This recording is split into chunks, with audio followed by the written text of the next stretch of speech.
I told people that I'd be back. Just took slightly longer than I thought it would.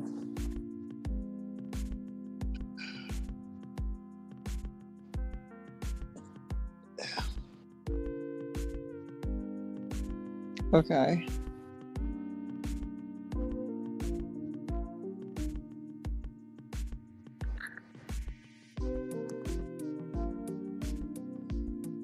Hello.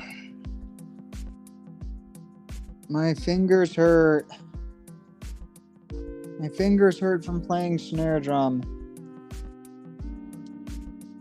Hello.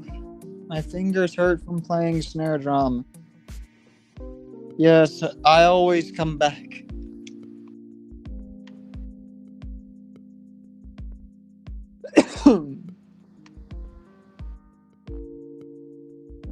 Join after I finish my stream. Okay. My fingers hurt. My thumb hurts. Oh, that's right.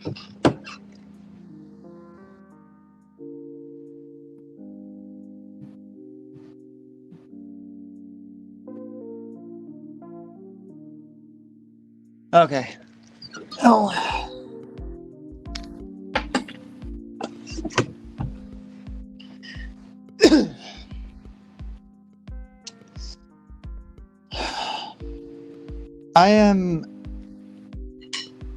I love the high of playing, you know. I get locked in whenever I play my snare drum. It's so much fun. I love it. I miss band. I miss every time that I've played music, honestly.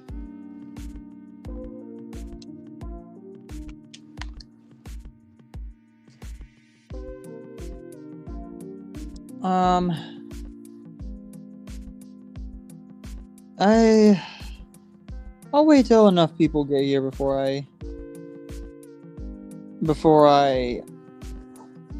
invite people in. I'm gonna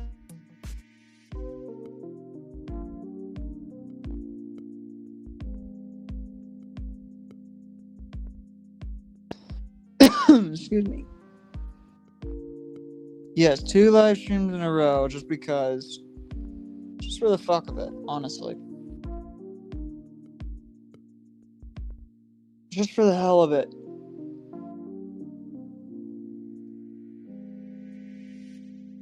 Oh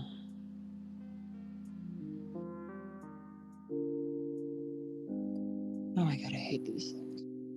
Stop doing that, StreamYard. It's really annoying. Like when you're trying to do that post a comment on your phone and it just acts mean.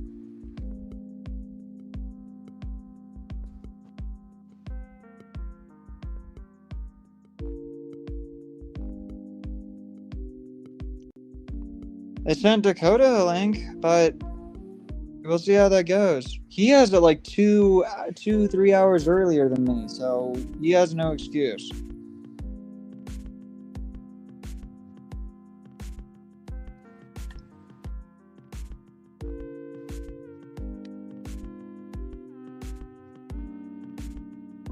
But my fingers hurt.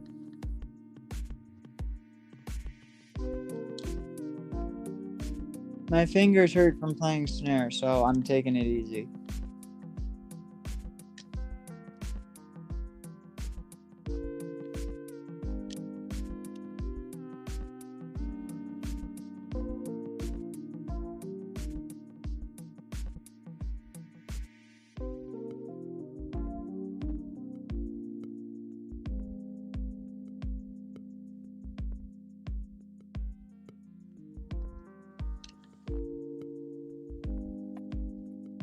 Oh shit! There are people coming in now.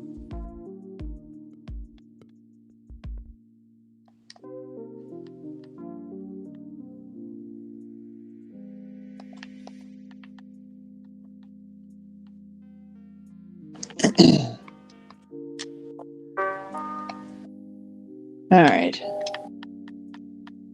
Thought I should get here before everyone else did. Fair enough. It becomes just a nightmare to be on the streams. Eh. Also, what's this stream about?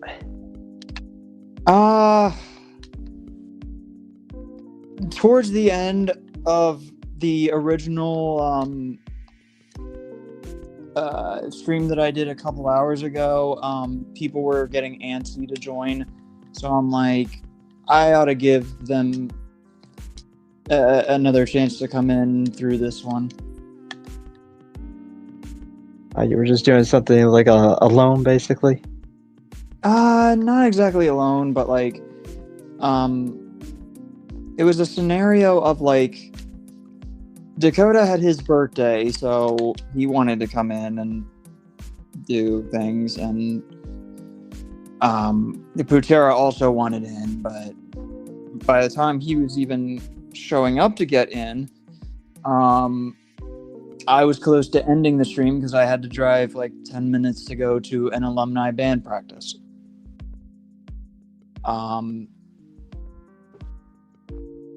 Anything to report? Not fully.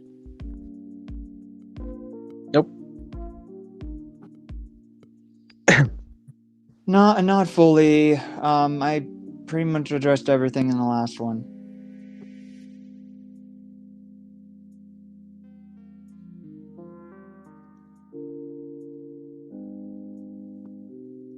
You know, I don't really read your posts, so I don't know if you. I believe you said something about doing like a Halloween type stream kind of thing. In a post.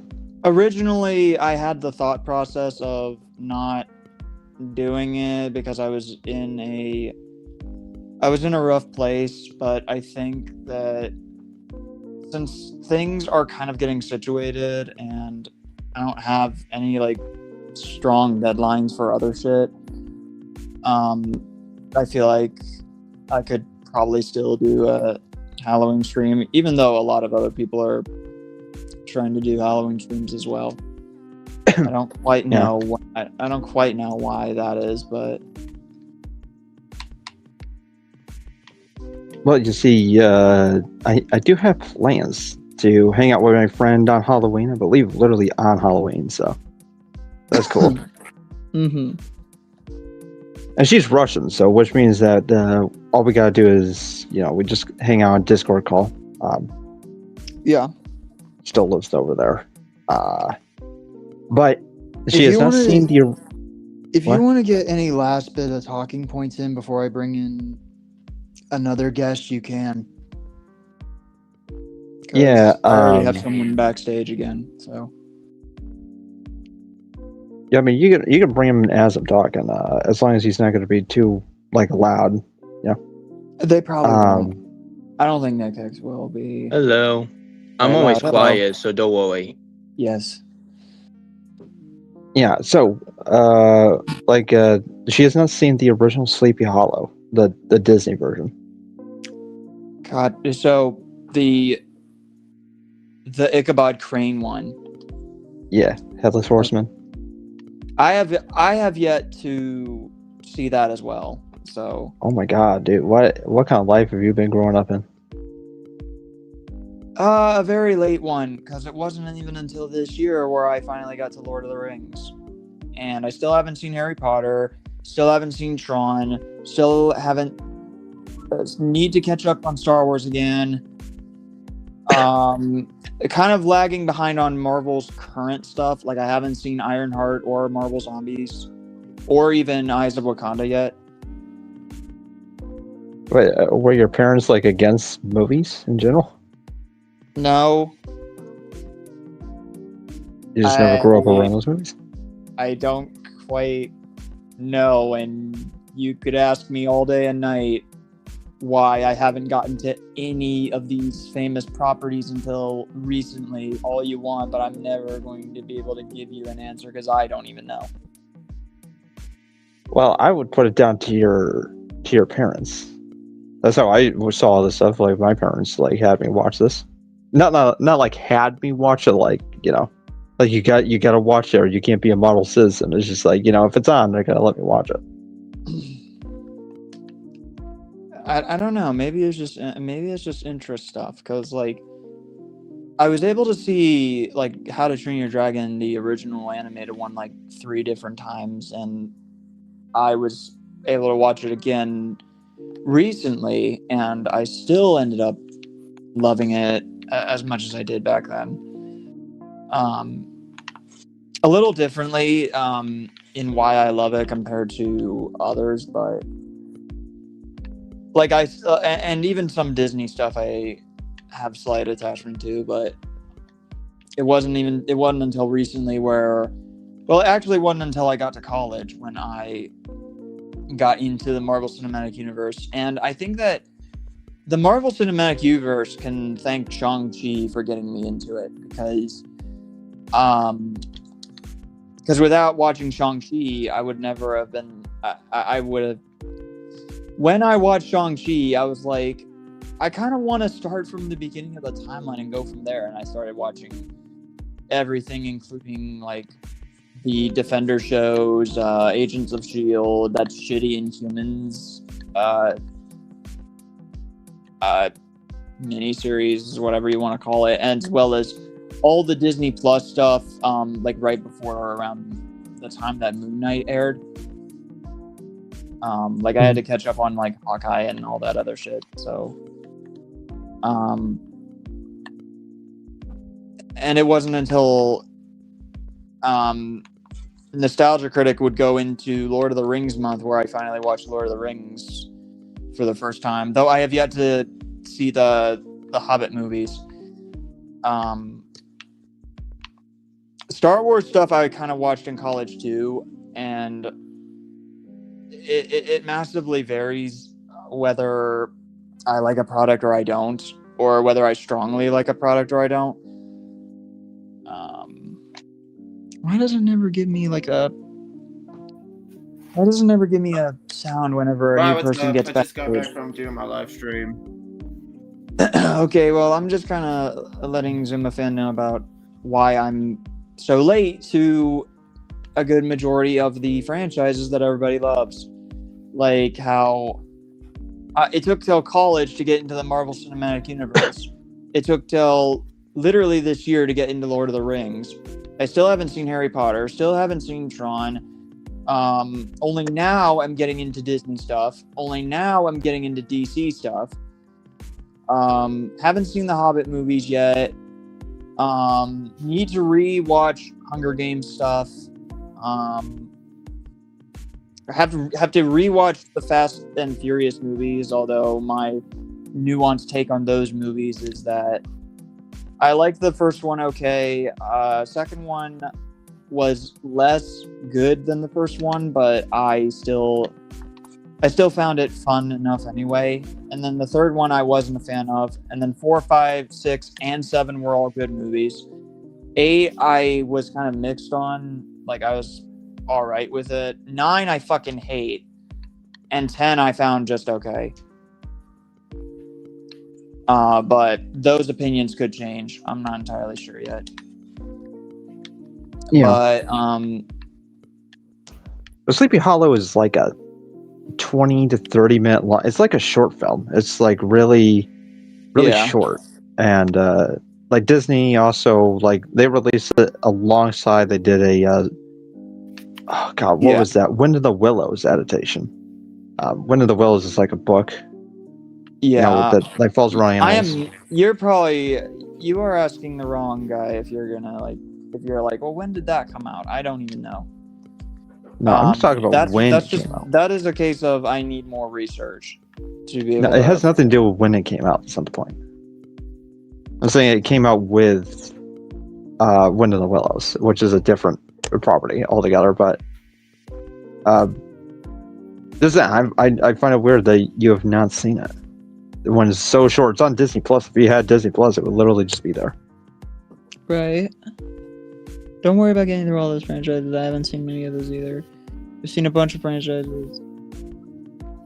So definitely getting a lot of people who haven't seen the franchises, have not seen the franchises, so I'm not exactly alone, but I'm getting to them, I promise. I like watching properties that have a strong cult following and being like, well, why do they have such strong positive reception? What about them makes them so special? And then forming my own opinion surrounding it. Yeah, I think horror movies also have a large cult following. But when you actually watch them, you're like, oh god, this is terrible. Like there are franchises like Friday the 13th with Jason Voorhees, or the Scream films with Ghostface, or the Child's Play films with Chucky, or what are other franchises? Damn it, I'm trying to remember them. Nightmare on Elm Street with Freddy Krueger. The little shit Leprechaun with the Leprechaun franchise. What about Halloween? The Purge movies. It's just Jeepers a lot of different. What'd you say? What? Jeepers Creepers. What about Michael Myers? That's Halloween. Yeah. Yeah, but like I said, sometimes like when it comes to like not every single audience is correct. So if there's like a large cult following, of course you're gonna be interested. But I think I understand it better. But when it comes to horror films, I don't. I know what you mean. Like the original Friday the 13th was one of those films where I'm like, I respect the fact that the marketing really made it like stand out in regards to like building up a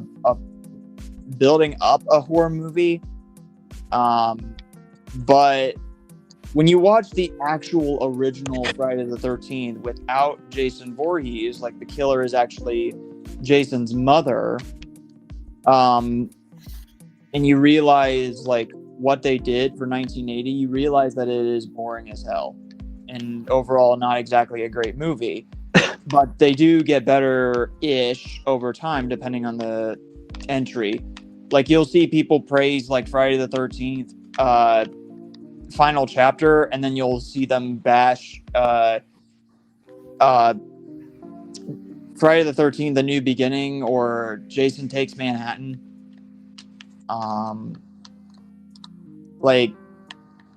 Or with Halloween, they praise the original movie and they may have slight positive stuff for, say, the second one, and they praise the third one as its own thing, but they don't really like the fact that Michael Myers isn't in that one. But then they bash like Halloween 6, Curse of Michael Myers or something.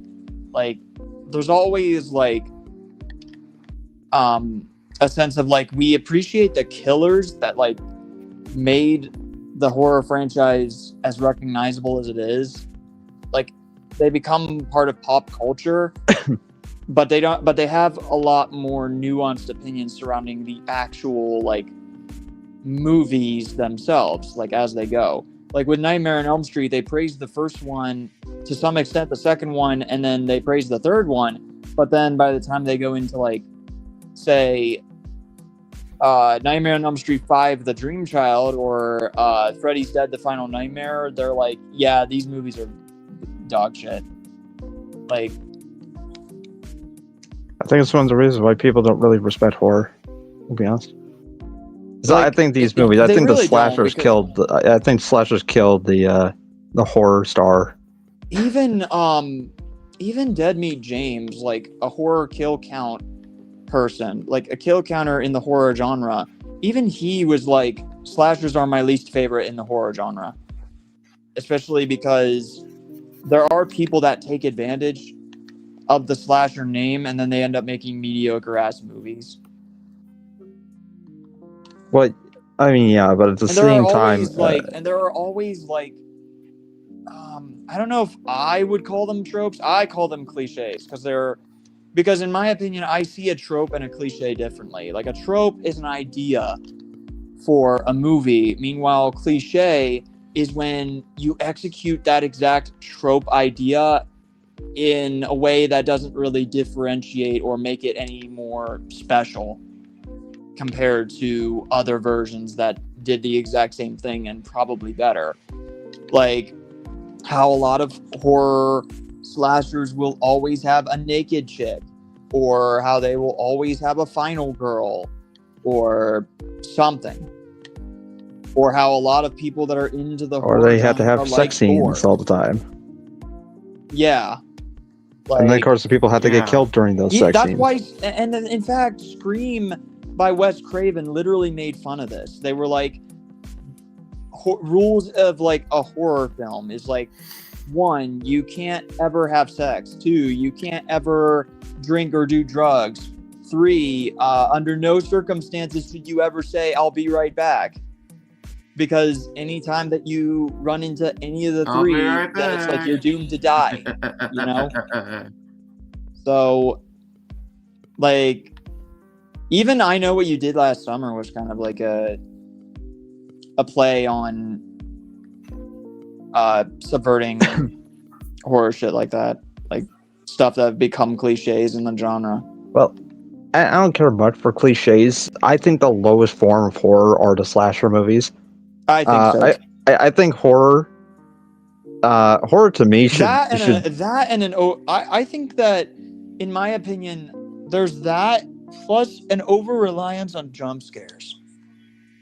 Like, those to me are the worst parts of horror, because slashers become repetitive and boring, and jump scares, depending on the fact that you rely on that more than actually like trying other forms of scaring people, like setting up the atmosphere and trying to like get under people's skin in a way that like leaves them genuinely uncomfortable or freaked out. Like, you see, jump scares can do that though. I have seen jump scares that can do that.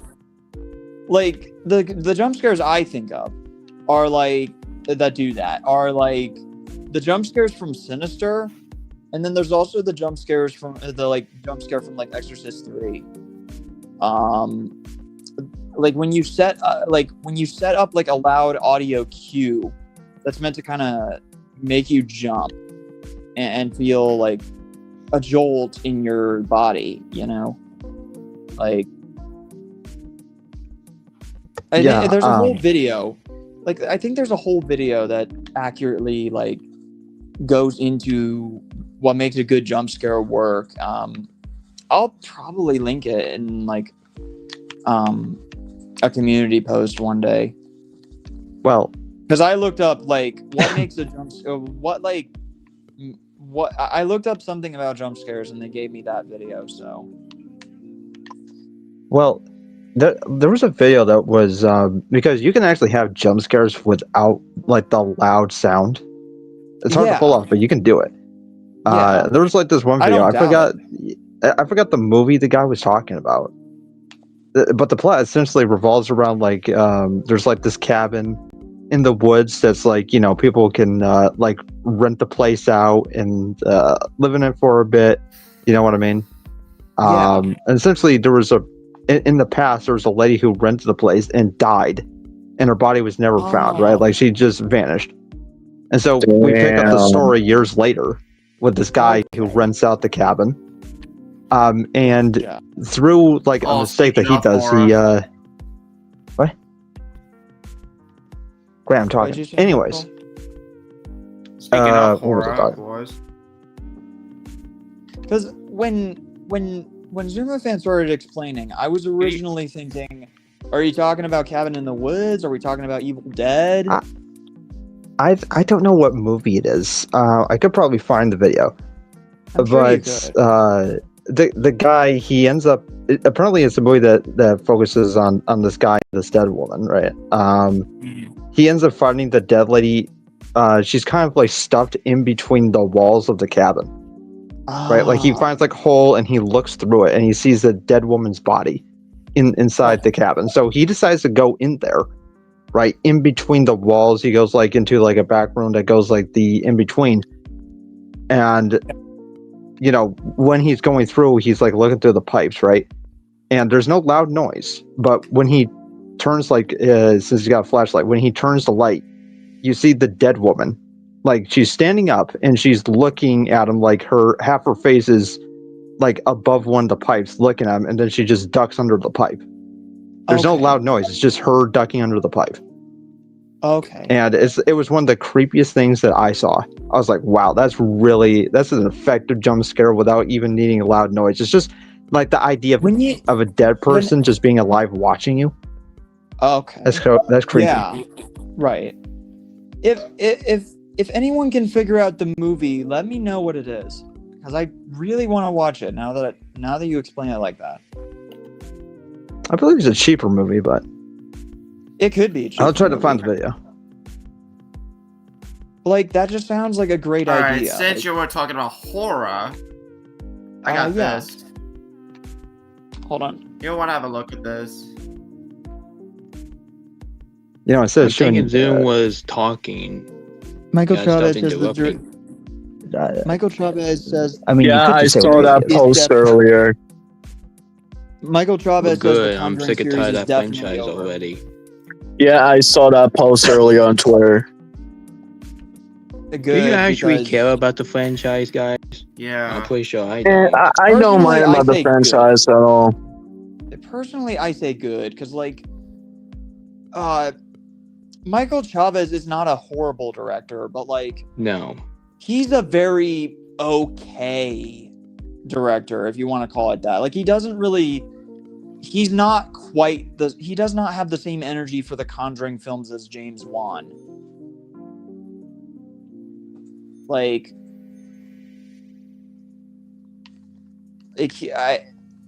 I remember the Conjuring movies being, like, indefinitely scary when it came to the first one and the second one. And the third one, a lot of people say, is not horrible, but is not necessarily, like, a good movie. And I thought the same thing for Conjuring Last Rites. I was like, it's not bad, but it is definitely not scary for, like, adults. It wasn't exactly scary to me. It was scary to, like, my younger sisters, who I took to see them, to see it with, because they had a 24-year-old guardian to watch it with, and they wanted something to scare them. It scared them a bit, but it didn't really scare me. But the blood throwing up scene was, like, that unnerved me, because it's not, like, a loud ass noise, but is instead, like, you watch it happen like you're there, and it freaks you out, because, like, the way that she throws it up, it's like a water spout. Like, it's so quick. Like, it unnerved me. I was like, oh god, that's freaky as fuck. But everything else was like jump scare stuff that you knew the build up to, like, you knew it was coming. And sometimes it was even jump scare stuff that was spoiled in, like, the trailers or the promotional material. Maybe he's trying to hype up the audience. Maybe, but I don't know if it really worked out for the best in my case. Maybe it did in others, but it didn't really for me, as someone who's used to, like... Wow. They have the same strategy for jump scares, unfortunately. It's like, all the music goes out. Spoils the actual movie. Same strategy. The music goes out, it gets silent. Yeah. Jump scare. It's like, oh my god, dude. Like, that's the problem, is that the most effective jump scares are the ones you don't know is going to happen, but the movie actively tells you it's going to happen. Yeah. It's like, I am going to try to find the video I was talking about. But the reason why that scene was so effective was because, like, it's a dead body and there's nothing horrifying. The only scary part about the scene is the fact that there's a dead person stuffed inside the walls. And you don't know that this dead body is alive. Right? Yeah. So the viewer is there believing that it's just a dead body in the walls and that there might be a killer out there. Yeah. Not that the dead body itself is, like, possessed or still alive or something like that. And then when you actually see it and it's still alive moving around, then that's what makes that's the jump scare, is that you don't know that that's coming. Mm-hmm. Right. I know what you mean. Someone else is backstage. I don't like him. I know, I've got a lot of people backstage, but I can only have 6 at a time on the free plan, so... Yeah. Yeah, this is the least loud that one of your streams has That's been in like a while. I have. Way better than mine. Mine was a piece of shit. Same thing with mine, like. Mine went better, actually. But here's the problem, actually. I tried to get my laptop was lagging actually when I was trying to get to Nick Hicks's champion stinker. So, yeah, I see that. Yeah, and I don't want to tell you what happened in my live stream. So hopefully the next episode, if he joins it. All right. That's what I'm saying. Maybe the next episode will probably be better for me, actually, because hopefully my laptop won't lag, actually. Right.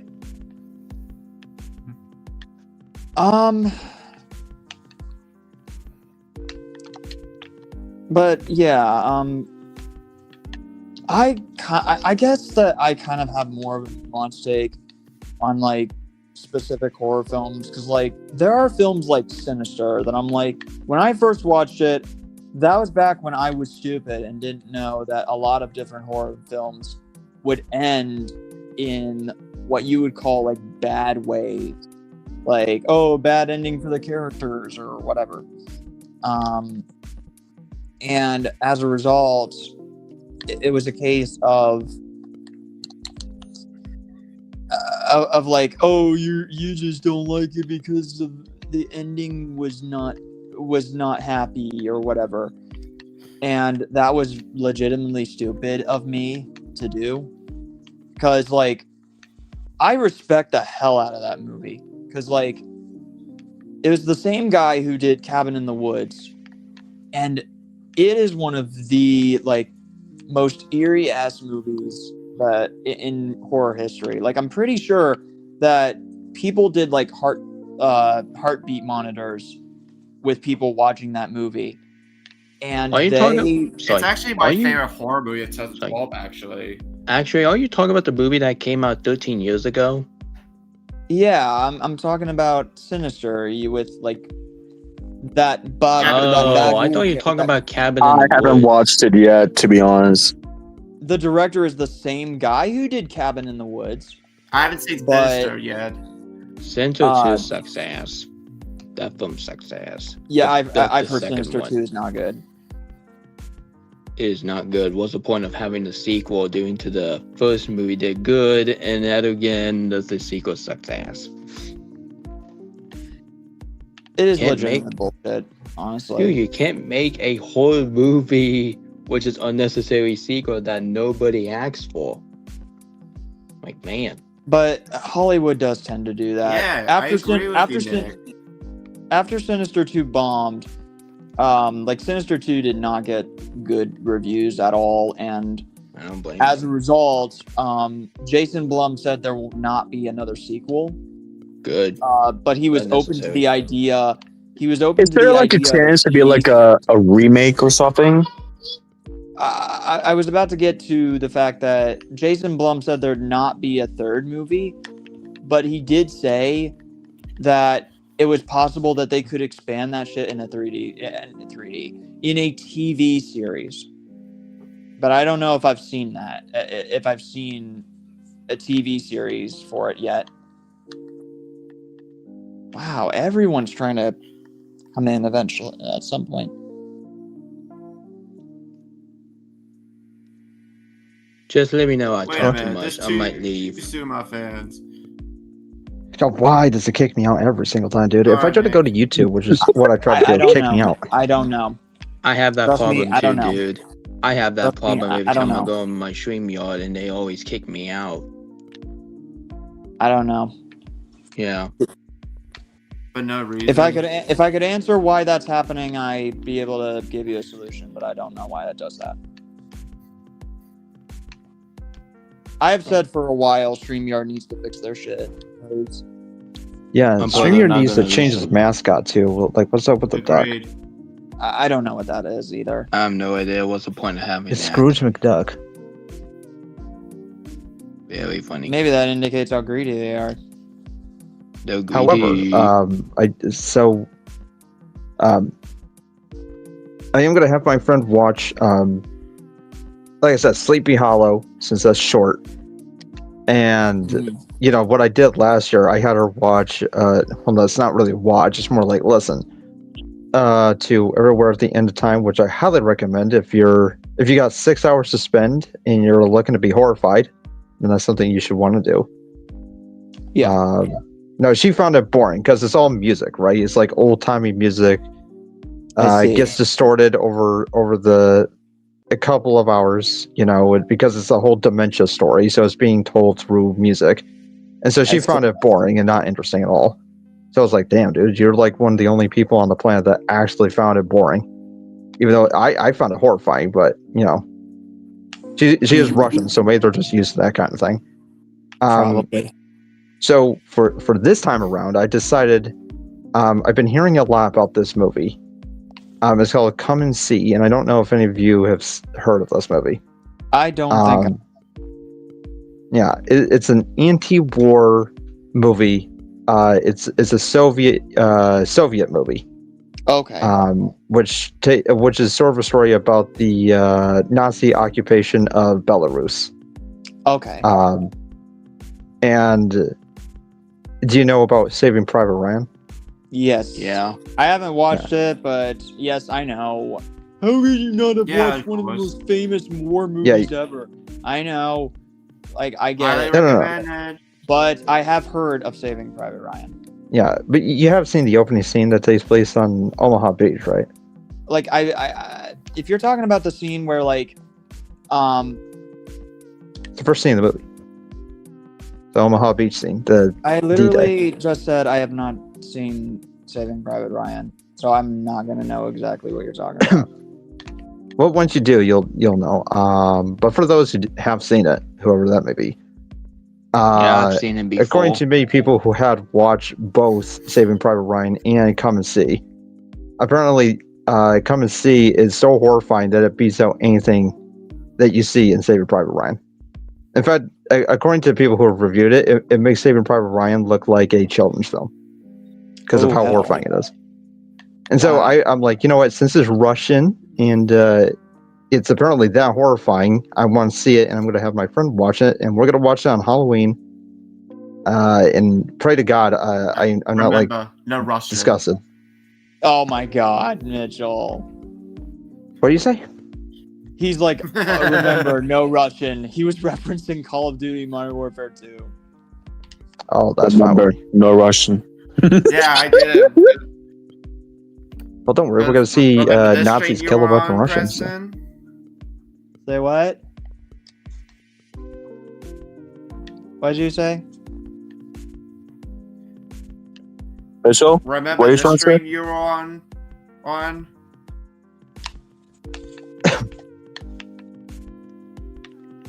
Give him a minute. Oh, his screen froze. Yeah, give him Remember a this- minute.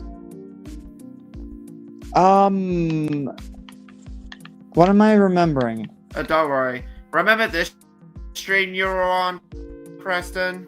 Well, Yours? When we were talking about games? yes, that was my 7th live stream. Yeah, that was my 7th live stream. For the 30th anniversary of 7. Okay. 7? Yeah. Is that a movie? Yeah.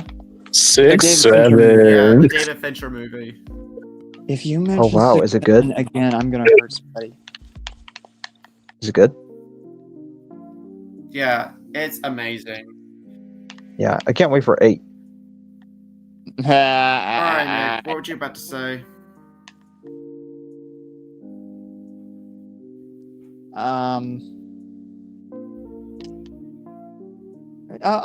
I'll let Zuma fan. He'll get back to you. I'll let Zuma fan finish what he was gonna say. Alright.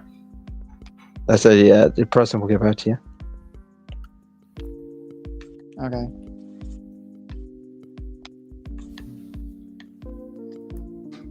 But that the idea of an effective jump scare like that, dead person in the walls is actually alive or whatever, like that sounds interesting. Like that sounds fun.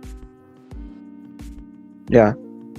I wish jump scares were just done, and you know what's funny is that I kind of give the Five Nights at Freddy's movie credit for not relying on jump scares, while at the exact same time, I don't like the fact that they didn't, because it's literally part of the series. It's like the main thing about the series. It's why people played it.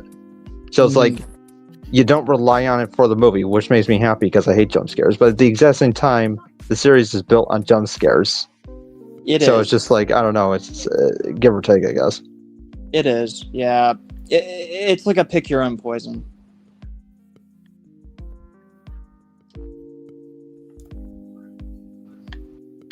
But yeah, I think since we agree on the slashers being the worst, I wish horror movies were more intelligently done. I feel like horror can. I think horror is sort of meant to explore the complex, deep, or even horrific like themes. Yeah. Where other movies can't. Like, even if you have an adult movie, they're not going to go into such dark, disturbing subject matter, and that's kind of what horror is like built on. Like, what kind of realities are we afraid to admit, and all that kind of stuff. And I think slashers do a disservice, because all it is basically a killer who just murders people, and maybe the killer kills everyone at the end, or maybe a person survives and kills the killer, but there's like a little tease in the end credits, the killer's not actually dead, and he's coming back for another sequel, or maybe 10 after that. I just find slashers, like even Terrifier, right? Is Terrifier the one with Art the Clown? I can see why people find it fun. Even I find like the mannerisms and the like with no voice, the actors having like an absolute blast playing Art the Clown, and it's a lot of fun. But at the exact same time, that's not what I would consider good horror. Like, I'm not gonna say, oh, if you want good horror, you got to go and watch that. That's actually the very opposite of what I do. And it can be like mindless fun, but at the same time, I don't want mindless fun out of my horror. I want it to actually mean something. Like, give me something like terrifying to actually think about. Not me walking out of the theater like being sick to my stomach, not because I just saw a bunch of people get brutally ripped to shreds, but I mean like something that actually makes me like, holy shit, like my reality is fucking terrifying. I understand that. The God, horror movies really do anger me. This is why most people, I think, don't respect it, especially my brother, who said many times that horror is like the worst kind of art form for him. Which and it's like, I wouldn't agree with that, but I mean, when you're looking at slashers, they're just awful to me. Yeah. Again, please go watch The Twilight Zone, please. Noted. I already went to the ride, The Tower of Terror. I was on the Tower of Terror too. Twilight Zone Tower of Terror. It's from all Disney parks. Does that count? I've been on that, and I never want to ride it again. I thought you're talking about Twilight. See, it's mainly I don't want to ride it because like it's just a drop tower. What makes you afraid of it? Are you afraid of heights? It's not that I'm afraid of it. It is the fact that I rode it, and I felt my insides go along with the drops, the ups and downs each time it did that. And it's all random, so you can't go on and be like, oh, I'm going to expect it to go up 2 floors and then drop down 3 floors and then go up 1 floor and then drop down. You just gotta get prepared for it. You get used to it. Maybe you should do it more often so that you can get used to it. Have your body adjust. Maybe. I'll never do it ever because I am afraid of heights. Gotcha. I rode on that ride multiple times, but I got used to it. I know its signals. Okay. I did do that in VR though, because they had that. They had like those rides in VR, and my hands were sweating. I gotcha. That's I the didn't know closest if to you- those rides I'm ever gonna get. Yeah, that's fair. I understand that.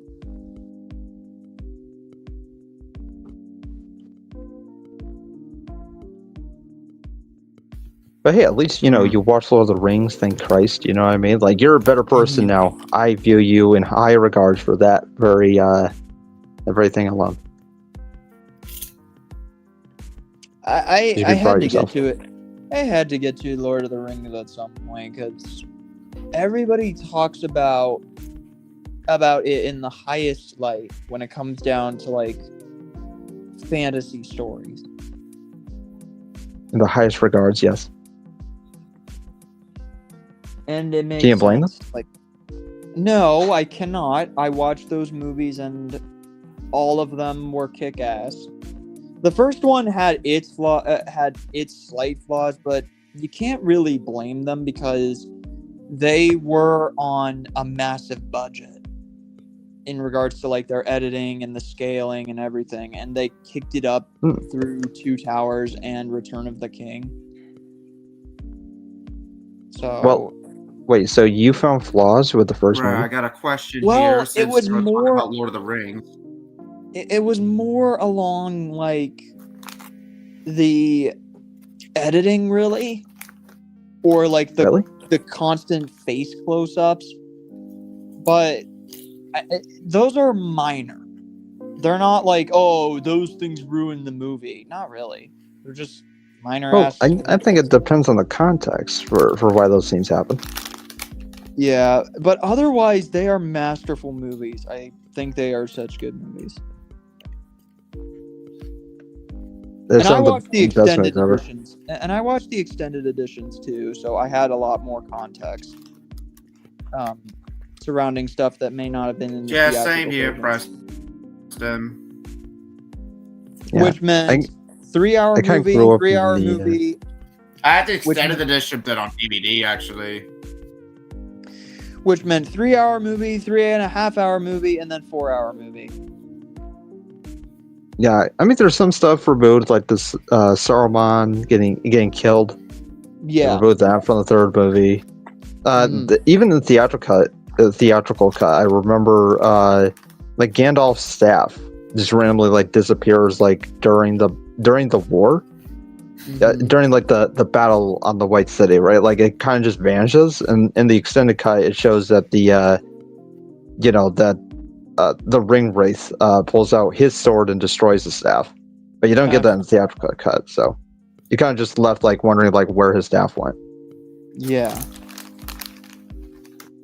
God, But man, those movies are good. yeah, they are good. Do you Need ever a want to go Lord to of the New Rings stream. Zealand? Yes. Probably in my lifetime, I'll probably go to New Zealand. I'm not sure when, but it's a bucket list, just like going to Japan is a bucket list. So Yeah. you can probably meet me there actually one day when we actually experience the film Probably. locations. Probably. You could do a Lord of the Rings stream when you're in New Zealand. Oh yeah, that'd be fun. That'd be kick ass. I'll be there to show up and gush over Yeah, the I am. movies. They are good movies. Oh, what is your favorite character from Lord of the Rings? Mm-hmm. Ooh, interesting. Erwin. Ah.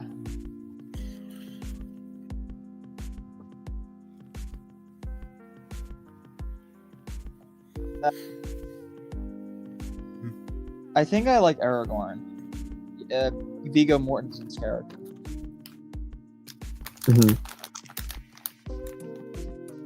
Speaking of that, it was already his birthday. Ah, okay. Yeah, it was a couple days ago. Yeah, he's in his 60s now. It was crazy. Yeah. Well, my favorite would be like Sam. And And on Those sound Halloween, great. it's. Oh, Nick left. Sam is such a loyal man. Love that guy. Hold on. He gets the best speeches.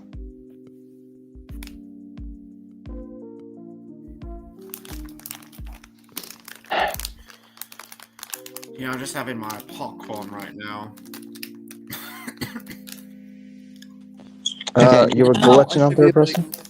Now I should be able to hear people. That's genuinely been a problem with StreamYard. Is that whenever people leave the StreamYard group, it cuts off sound to the person hosting. Like, I could be in a position where I talk and I don't hear anybody else, but in reality, other people are talking over me. Yeah, And or we can won't hear you know- talking and you can't hear us. Yeah, and I won't know it until I reload and all that. And Nick Hicks goes through the same problem. So it's Yeah. something that StreamYard has to fix.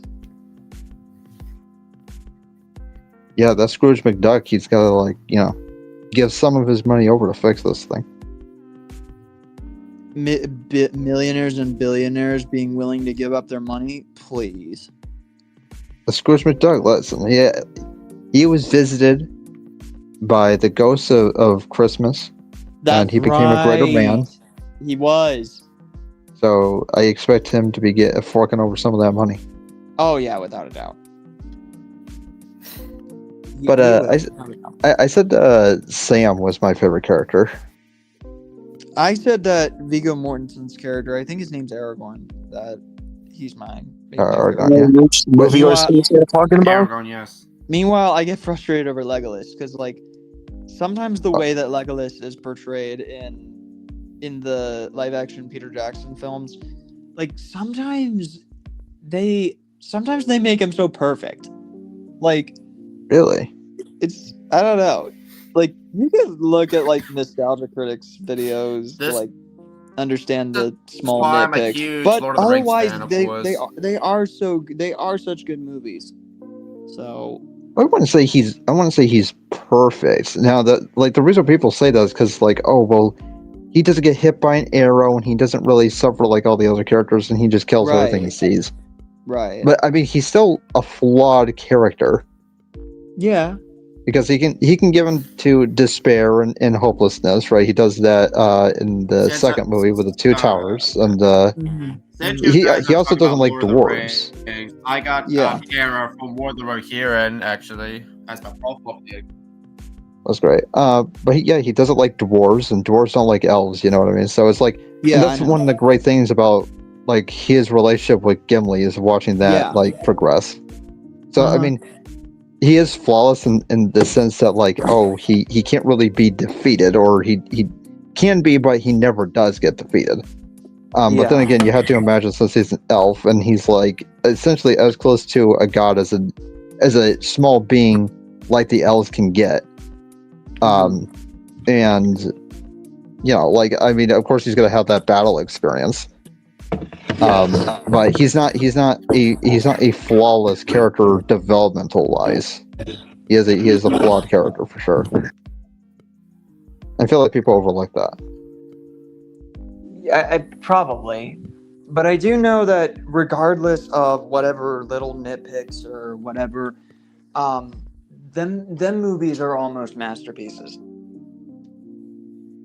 Yeah, man, I go back and watch some of the scenes. They're so good. You can't tell me that the Balrog is one of the coolest things ever.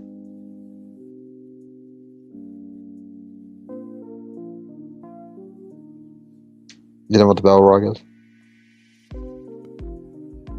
Hmm. Press. Hello? Had to get another Yeah. shit ass ladybug. It's getting colder, so ladybugs are trying to get into places that are warm so they don't die, and I'm sweeping them up. So, but they are good movies. I can't ever deny that. Even with small, whatever criticisms are given to the movie, they're like minor in comparison to like other films. I think Nick Hicks brought up like, what is a movie you refuse to watch? Like, what is a film that you would find so disturbing that you're like, I'm not watching that? Both slasher movies, and not because they're horrifying, but because I have seen many scenes, and I have watched many people react to a lot of the slasher movies. So I get like a little bit more of the like the context, and like I said, since I am a horror fan, I find them to be the least appealing movies I could ever imagine. Even like horror kill counters say that slasher genres are like their least favorite like subgenre when it comes to a horror film.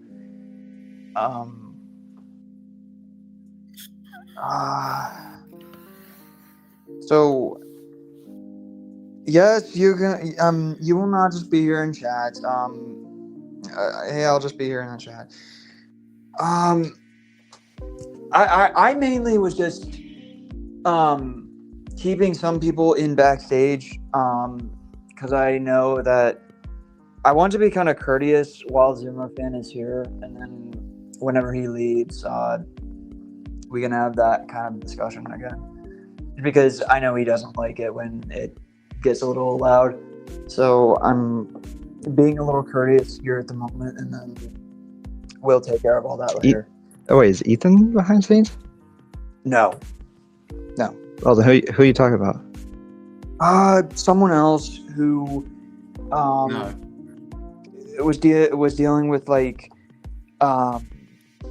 there was like a situation where in Nick's live streams there was someone constantly playing like copyright music and background noise that repeatedly got in the way of actual discussion, and eventually accountability was taken by the person who did do it. But another individual named Jesse, he seems to be taking this a little too personally, to where every time they're constantly they're thinking that like a Bluey fan is going to make noise again, cause the same old drama, and refuses to actually get involved unless either they're part of the chat, like not here, like actually talking like how we're talking right now through voice, but like text chat, or that they're just not there in general. Right, so they're like upset that it's too loud. That's what it sounds like.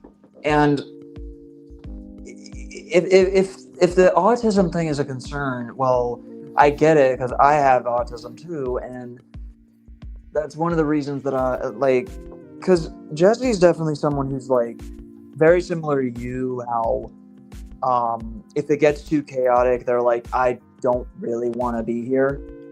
I don't want to like be part of the discussion.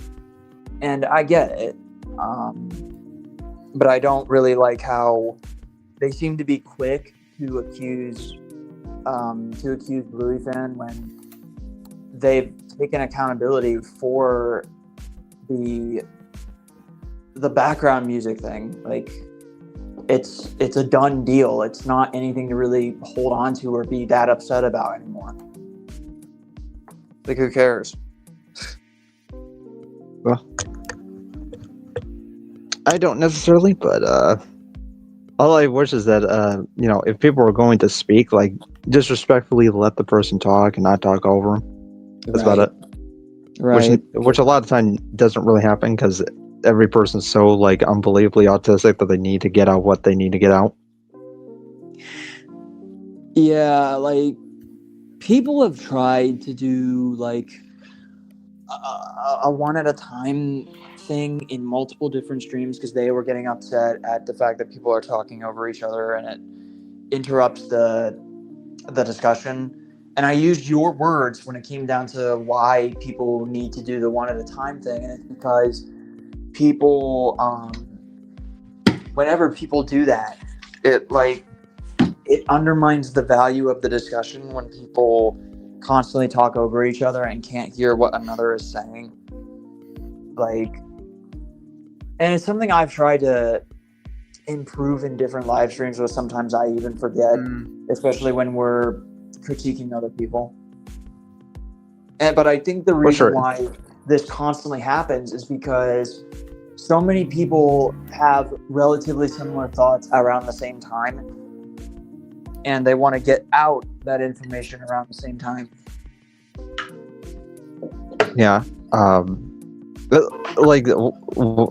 I think I told you before in the past that the strategy could easily just be like, okay, well, maybe have 2 people or just 1 person in the stream with me. We'll talk about whatever, and then in the stream, you know what I mean?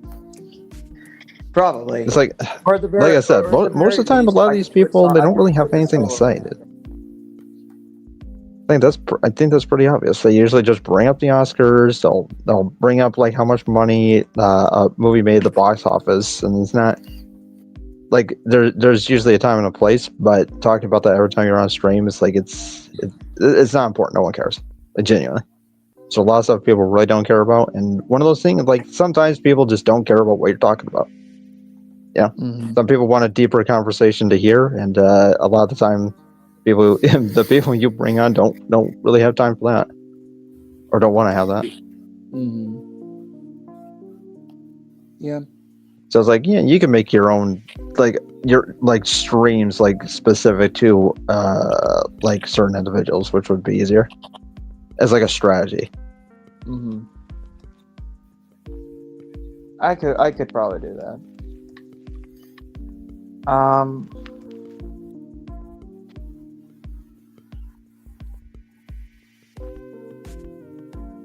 Because man, I'd love to talk about some stuff.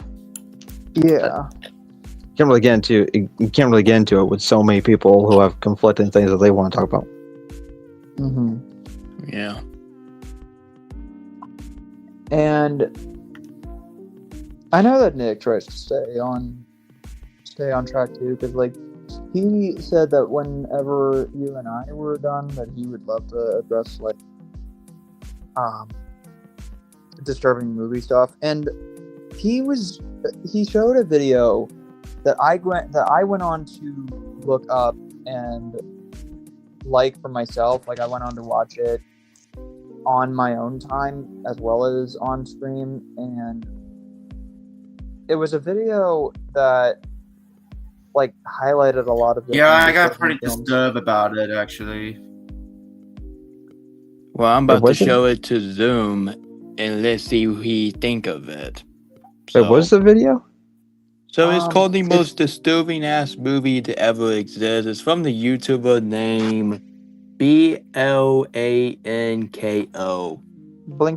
Blanko? Yeah, Blanko. So let's make sure to turn the music off, and I can just play the video. Any guesses? What movie he's gonna talk about? Any guesses?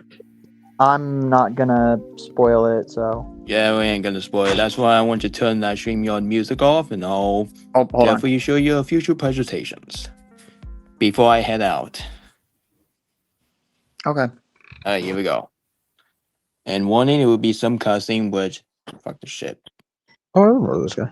The most disturbing ass movies to ever exist. Pink Flamingos is a movie from the 80s about a person that is trying to be the filthiest person alive. There is one scene in the movie where he eats dog feces, and it's not fake. This man literally ate dog shit for the movie. Literally, why the fuck would you do that? That is just not necessary. A Serbian Film is a movie about a struggling actor that agrees to be in an art film, and boy oh boy does this backfire. Literally half of this movie is just people being R-worded, including a baby. Yes, I am not joking. There is a scene that depicts a baby being R-worded. There are multiple scenes in this movie that could literally be classified as CP, and they wonder why it's banned in 46 fucking countries. The poster for this movie is literally so gross I can't even show it. Necromantic is a movie about a couple that's into dead people, if you catch my drift. The boyfriend brings back a dead body from his job, and they have fun with it, if you know what I mean. And that's basically the whole movie. Just two people What the fuck? guy. Now I know most people know about the Human Centipede, but that's not what we're talking about here. We're talking about the sequel. Fuck this franchise.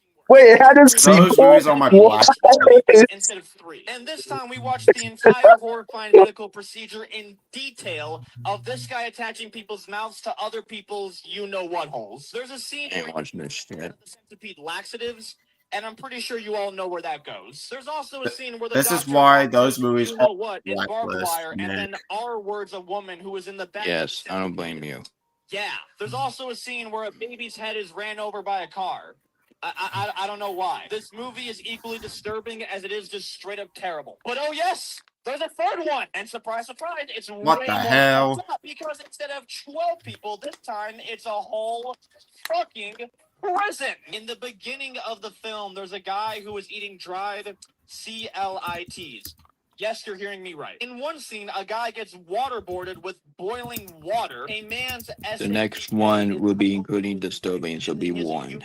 Are cooked and eaten. And we're only like 20 minutes into the fucking movie. It gets so much worse when they do the medical procedure for attaching people's mouths. This is a WTF moment right because there. They show even more detail and much bigger close-ups. And don't even get me started on when they actually reveal the 500 human centipede. Slaughtered Vomit Dolls is one of the most atrocious creations to ever come out of human society. This movie is the first of a series called the Vomit Gore trilogy. But I'm gonna That's What the stupid. heck? Those posters look like There's drawings. just so much going on in each of them. I couldn't even tell you the plot of this movie because there really is like none. Half of this movie is literally just fucking vomit. It centers around this 19-year-old stripper who became a prostitute and is having these weird hallucinations, I guess. The poster reminds you of that one childhood bug it's about like polka dots. Fingers down her throat, which we see quite a lot of. Literally in the first 5 goddamn minutes of the movie, someone gets their eyes stabbed and yanked out. In one scene, My God. the guy chops off the main girl's arm and then he uses the fingers of that cut off arm. Oh my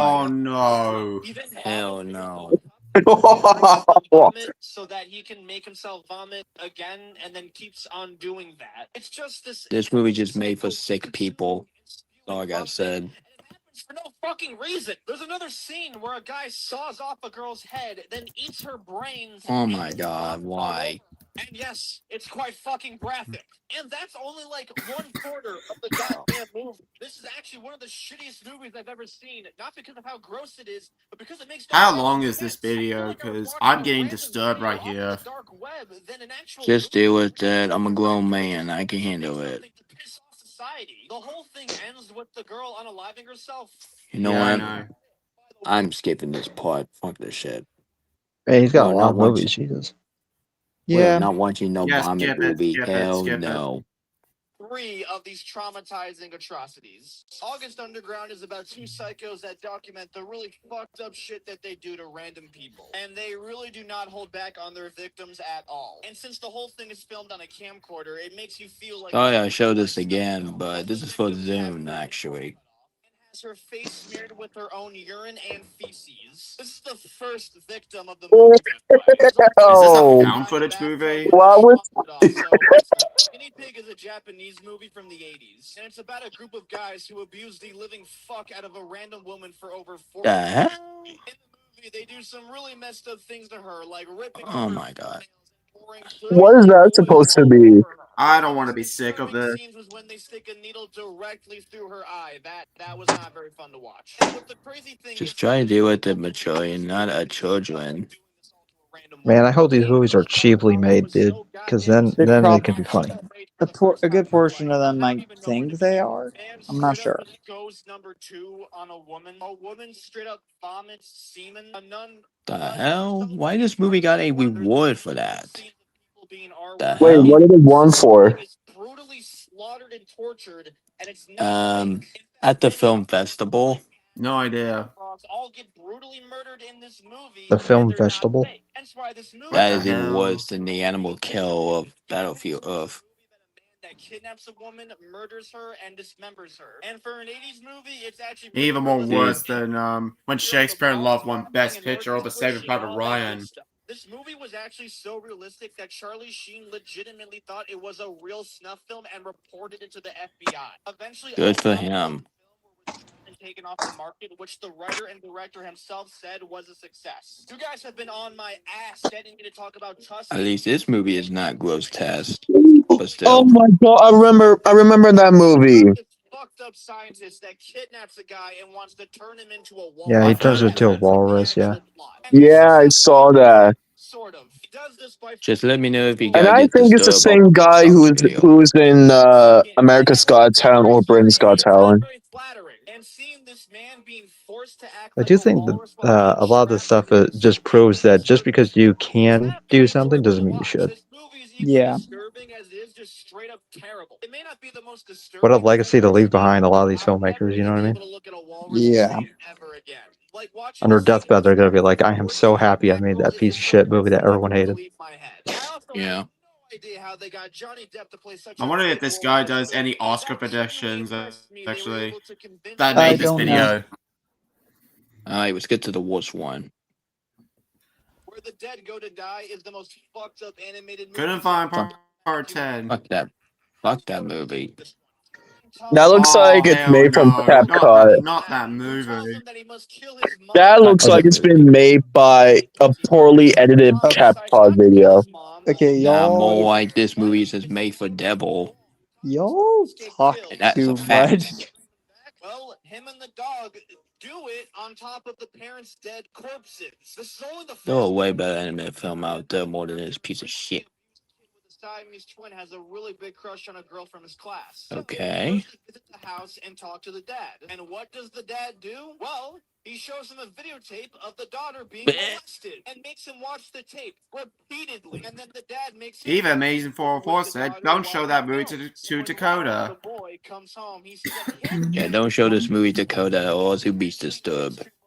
his crush, which causes No wonder he did win on this I movie. haven't watched that movie yet. Yep. I don't highly recommend it, dude.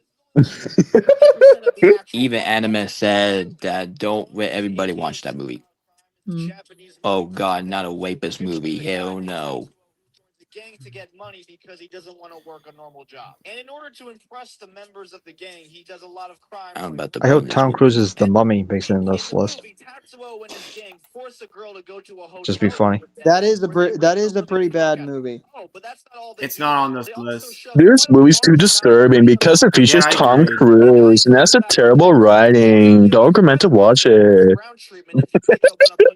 And when the poor girl tries to escape, they punish her by dousing her leg in lighter fluid and setting it on fire. In case you Like, don't know, holy burnt to death crap. is usually one of the worst I mean, ways to Tom die in Cruise is pain. Okay, one of my y'all, favorite actors ever. besides let's Timothy Zoom with them. Chalamet. Listen to this. Extremely uncomfortable to watch. Eventually, the girl that they kidnapped dies from all of the whack shit. Just try to deal with it, guys. Just try to deal with it. Boys being arrested. Terrible movie. This was the least gruesome poster that I could find. Philosophy of a Knife is based on the true events of how Japan I don't give a shit. experiments on humans. Let during Zuma World fan War listen II. to And this. entire movie is literally just a reenactment of all of those extremely gruesome experiments. Oh, did I also mention that it's 4 hours long and there's no plot? The entire thing is just people being experimented on. And Dog, I ain't sitting through that for 4 hours. 4 hours? Longer than both Doom movies? That's insane. A guy gets put into a decompression chamber. Yo, I got Lord of the Rings to watch. Right. Together, and one scene contains perhaps the most disturbing abortion process I think could ever exist. And yeah, that's like barely even part of the entire. The acting and the effects aren't really the best, but this was still a pretty damn hard thing to watch, especially when it was over 4 goddamn hours long. You guys wanted me to do That's the most horrifying aspect about the movie. and Yeah. holy sweet Moses. I'm not watching no terrifying movie. Art the Clown, let's go. Well, in the first couple of scenes, he rips his fingers through a man's eye socket and rips out his brain. Oh my god. Yeah, the Terrifier movies are just gore, not necessarily vomit stuff or torture or whatever. Yeah. I believe it was the second movie, or could have been the first one, where he grabs like the lady's like arm and then like literally rips it apart like string cheese. That's what this is, yeah. I remember in the first movie, he gives a boy a Christmas present, but it was actually a bomb inside and kills the children. Yep. In Oh. another scene, he slices off a man's schlong and rips off his family jewels. There was a deleted scene where He took out that kill from like the Captain Hook right there. You're real happy I'm not actually Probably. showing any of the scenes of this shit. I'm not sure if I'm gonna watch the Terrifier movies, guys. we're gonna skip this part. It's about a girl eating herself, which it was stupid. All right, we'll skip it. Which I mean, I had seen. They have videos of all the kills from the Terrifier movies. Finished each one of them, and I'm like, they weren't that bad. Yeah. Is this I movie think once right you here? realize that it's kind of like a cheap movie, then you're like, oh, okay. Yeah. Plus, the actors who are getting ripped apart aren't reacting how I would imagine someone would react. Right. Yeah. Oh, listen, Like a guys. lady gets like all of her skin like peeled off or something like that, and then gets bleached and like Hold on. salt on her, and she doesn't react the way I think a person in that situation would act. Right. Hold on real quick. Kind of takes me out of it. The character joins the Wait a minute. circus where she gets raped by all of the circus members repeatedly. Oh, and by the way, the main character is a 12-year-old girl. Only most of this film is just Oh, welcome to Japan, son. Oh. There's this one scene where these adorable little puppies are broken. You'll be surprised the shit I saw. And stepped on, and then turned into She said she was tall. relationship with the man who's Oh, It is a cool art fuck. style, though. I do like the style of it. And just when I thought the 'Cause it is an really wasn't anime, bad so. enough, there's this Yeah. It kind of gives me the vibes of Studio Ghibli. to these weird disfigured mutants and have their guts go everywhere. This was That's all done by Oh. one guy. Ever seen in my entire life. The movie Oh, ends well, with I mean, this check out that girl dude's hard drive. hallucinating from all the trauma she received from being raped and abandoned. Do not watch this shit. Suicide Club or Suicide Circle is a 99-minute long film of people just ending their own life. The movie literally starts with Dude, how is that fun? That's stupid. of a train. And this scene is not even a bloodbath, it's a blood water park. And that's the very first scene in the movie. And then it goes to a scene where Oh, they went to a blood water park? out the Ew. window, and then we see kids who jump off of the roof of their school building. About Oh about gosh. people commit suicide and jumping off the Oh building. god, it's like that movie. What was it called? In the movie, there's like no explanation as to why they do it either. Just do It had Mark Wahlberg in it, and it has like the trees that cause people to kill themselves. Yeah, The Happening. Yeah. Watching a movie where a bunch You mean suicide on the subway? It's the happening all over I don't again. give a shit about it.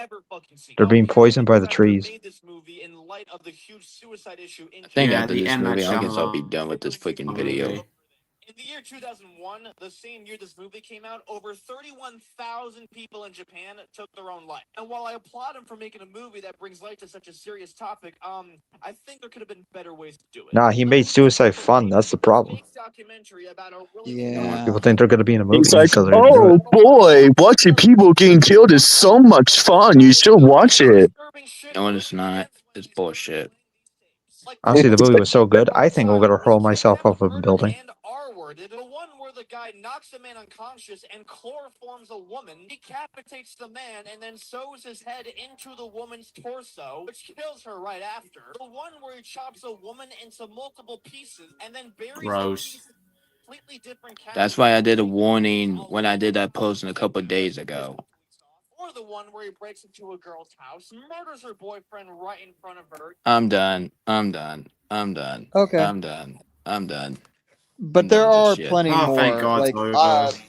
but there are plenty more. Like Oh. Zoomafin, you could easily find Like that. there's like several more I saw based on most of the reviews I saw on Oh YouTube. man, just like a big long list of movies I'll never watch. right? Yeah. I wonder how on earth he watched these movies due to the movie Yeah. is banned. Well, And they're not one- banned in every country. Oh. Right. No idea. And 1, 2, 3. Yay, Hey, guys. Monica. What's up, Hello. buddy? Hi, Dakota. Dakota. I knew it was What's only a matter of time. Okay.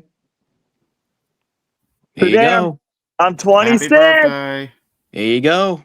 Happy birthday. Let's Oh, go. Nick, that is so nice. Look, it has Dogman, Chase, and my favorite live action movie of the year, Lilo and Stitch. Yep. Oh my god, such a low opinion. I'll be posting that here in a couple hours. Oh, and also, guys, if you guys are wondering where I'm at, I'm actually on a parking lot. I just as you guys can see in the distance right here, I just left Chuck E. Cheese not too long ago. Okay. Oh, do you play with the animatronics? They got rid of the animatronics. All the Chuck E. Cheese locations got rid of the animatronics, except for like one location, I think. Wait, you know, Chuck E. Cheese. I always thought Chuck E. Cheese should do a It's Chuck E. collaboration with. Cheese. How can they remove their most iconic animatronics? Yeah, I know. I was devastated when I heard about it, but it is. Okay, I but might it is head what off it is. here. So And have a also, great birthday, Money Club fanboy. I can't even I hear can't you hear because the Nick. stream Hold on. mod always gets me. So see y'all next time. And I'll see you in my Dakota and my live stream tomorrow. Goodbye. bye, Nick. Oh, okay. Now I was about to tell Nick this that I didn't. I was about to tell you and Nick this that not only that. Oh shit! My Uber's here. Hold on. Give me a sec. Give me a sec. My freaking Uber's here. I didn't even realize that I booked my Uber at the Chuck E. Cheese. I don't think you should be on the talking to us at the same time while you're with the Uber. Yeah, I can still talk to you guys. Oh, look at this. The whole Chuck E. Cheese place is pure. It's pure dark. You know what that means? Chuck E. Cheese is gonna haunt your dreams. I'm just kidding. I wish the Hi, pizza would Dakota. haunt my dreams. Say what? I wish the pizza would haunt my dreams. Right. I wish that, Chuck E. Cheese could honestly make a big buck if all they had to do was collaborate with Five Nights at Freddy's and just bring the animatronics in there. Yeah. Get a horror theme. Come on. Yeah. Imagine people would be flowing in there, cash on hand, waiting to spend it in the economy that's making people more, getting people more on the streets every single day. But they're willing to spend it because of an animatronic. Hey. I'm going to turn off my camera because it's dark inside my Uber, just so you know. Yeah, say hi to your Uber for me. Okay. Oh my goodness, Chuck E. Cheese is so dark at night. Oh my god. You're a godsend, Uber. I salute you. You make the world go round. Don't go to Chuck E. Cheese at 3 a.m. Otherwise, you wake up the animatronics. It is 3 a.m.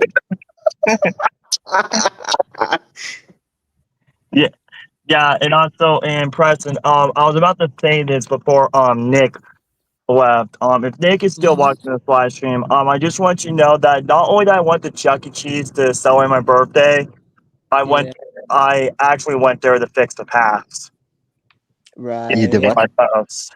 You fixed the past? Yep. Are you a time traveler? No, it's something. If you've seen Ethan's video on his second YouTube channel, Xbox 127, you can probably know what I mean. Preston, if you want to mention about the incident, that's up to you, but I'm not going to mention it. It's. Wait, is it his latest video? Huh? Is it his latest video? No. Oh, okay. It was not his latest. Which video is it? It's Are you talking about the metal dog or something? No, it's on his second YouTube channel. Go to Xbox 127. It's basically on the thumbnail of that incident that happened at Chuck E. Cheese. It's with that Chase mascot. It was like a. Oh God! Don't remind me of that picture, dude. It was like exposed stomach, essentially. God, that's cringe. Oh. Yeah, it's that. I remember that. It's that video. It's that video. But remember, don't do anything that's going to stain your legacy, bro. Yeah. Yeah, but that was the reason why that I not only that I went to Chuck E. Cheese to celebrate my birthday, I decided to do there to fix the mistake that I have caused last year. Oh, this is another random silly thing that I could easily tell Zuma fan is that there's apparently a stupid TikTok challenge where people drive their cars by turning right and left, basically in the rhythm of the cha-cha slide. You know what? That's very interesting. I remember when I was 9 years old, when we were this was at the time when my father was like living in his trailer at the time. This was at the time when my parents got separated. My father always always finds some different ways to entertain the both of us, because my father didn't understand about the tough time that we're going through my parents getting a divorce. So when we were driving back home, we were like in this dark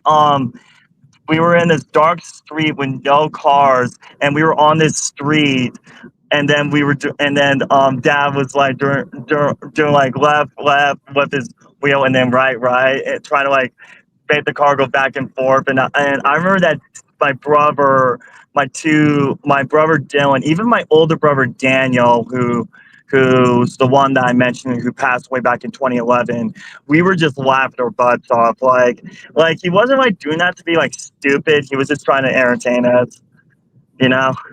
Well, this was all the way back in 2009. So.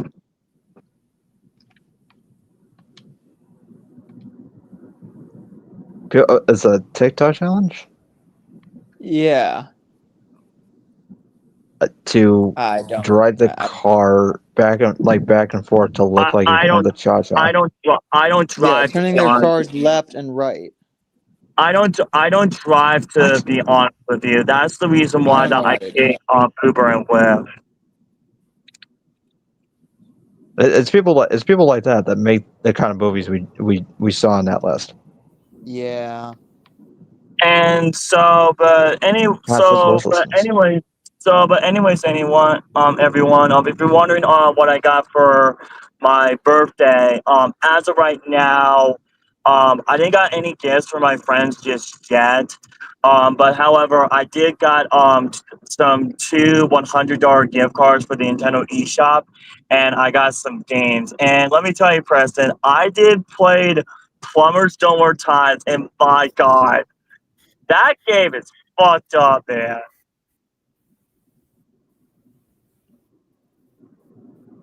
Oh, I've heard of that game before. Yeah. The first time I heard about that game was from Angry Video Game Nerd.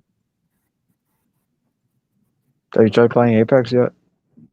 I've watched that episode before. It's hilarious. I basically did. Yeah, like, well, I would have to say I can understand the controversy of why Plumbers Don't Wear Ties was like one of the worst games of all time. But the thing I would have to get credit for, I'm really surprised that in the remaster version, the actress who played the main character in Plumbers Don't Wear Ties actually replied her role to do a brand new opening intro to Plumbers Don't Wear Ties, and she did like the behind the scenes and all of that. Oh wow. And believe it or not, to my personal shock and surprise, once I played the game, wow, that's awesome.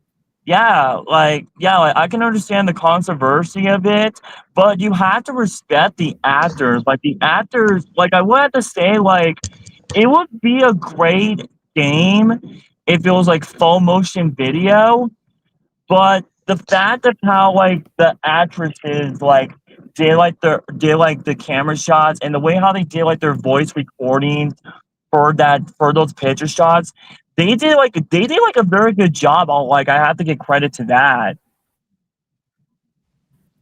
Mm-hmm. But I'm actually very surprised of how Plumbers Don't Wear Ties actually became like one of the worst games of all time from the start. And when they did the remaster version of the game, they totally understand the behind the scenes, the controversials of it, and I heard that everyone is actually really like the game now because they really respect like the actors and the actresses who play the game, who play the characters. And to my personal surprise, when I played Plumbers Don't Wear Ties the other day, I actually went to some of the film locations where they did the photo shots. Because when I was on a California vacation back in July, I went to the location where the two film locations I went to where they filmed or should I say take the photos quotations if I might say of Plumber Stonewall Ties. I went to the Hollywood sign and I actually went to the spot of the El Capitan Theater, which I didn't even knew about it until I decided to like rewatch Angry Video Game Nerds episode until around like years later, and when I saw they mentioned about the Hollywood sign in the El Capitan Theater, I was like, hey, I was there back in July. Mm-hmm. So yeah, but I did got some other games as well. Like I got House of the Dead 2 remake. I got Sonic Color. I mean not Sonic Color. Sonic Frontiers. I got Sonic Origins. I got Sonic Mania. I got Mario Sonic at the Tokyo Olympic Games, and I got some other games. And I also got some other games that they were on sale as well. Gotcha. Oh, good for you, mate. Yeah, but as of right now, those are the only presents I got for my birthday. But however, this Friday, I'm actually going to Denver, Colorado for that weekend, and there I'm going to go see The Lion King. The remake or the musical.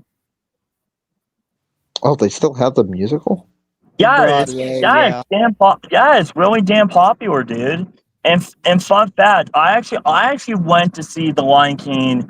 There was a movie theater. I mean, not movie theater. Why did I say movie theater? There's actually a Broadway theater in the city where I live. The theater is called Poitras Hall, and they do like Broadway musicals and all of that. And that reminds me, because of my termination / fired and all that, I have to contact Poitras Hall, and I have to cancel my ticket for the Avatar The Last Airbender live in concert.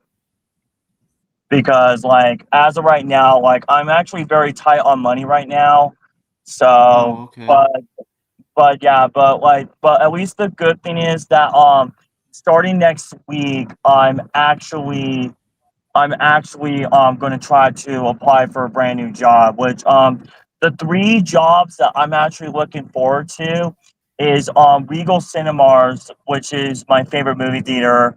I'm thinking about working at Chuck E. Cheese, and the third place I'm thinking about working at is actually at my local event center where I went to go see Disney on Ice and all that. Okay. So those are the 3. Well, here's the thing. I knew that those 3 jobs I mentioned, I know that they're part-time jobs, but the thing is that even my mother this morning made a suggestion to me, working at a grocery store or working at the casino. But I did explain to my mom that I want to work somewhere that kind of interested me, that I really like doing, Right. You should obviously work a job you're interested in, which for me right now would be typically YouTuber, I think. I've been making I have $500 at that point. Here's the thing. I can make money on YouTube right now because the fact is that, for one, I'm still on my break until 2 months from now, and two, I need in order for me to fill out my bank. I think I need to fill out the routing information and all of that, because here's the thing. I never even make money on YouTube. So I think it's a pain in the butt to get the whole process and all of that. I know Preston makes money on YouTube. I don't know if he gets like a check in the mail or he gets his like direct deposit straight to his bank account that he has. I think originally it was a check, but I think it's probably direct deposit to bank now. I think it is. Preston will try to help me look through this. Well, that's the thing. Like when I come back to YouTube next year, then I would 100% bad to like tell Preston if that I can like start making money on YouTube. Like I already opened up the Google ad thingy. It's just like I think what I have to do now, I just have to put in I think I have to put like the routing information or whatever, I think. Yeah, my ad stuff. I right now I can't make money off of YouTube. I have money, but for some reason like I filled out. I did everything correctly. I did what YouTube said for me to do, and instead of me getting the money I made, it started taking money out of the account, like $50 like per day.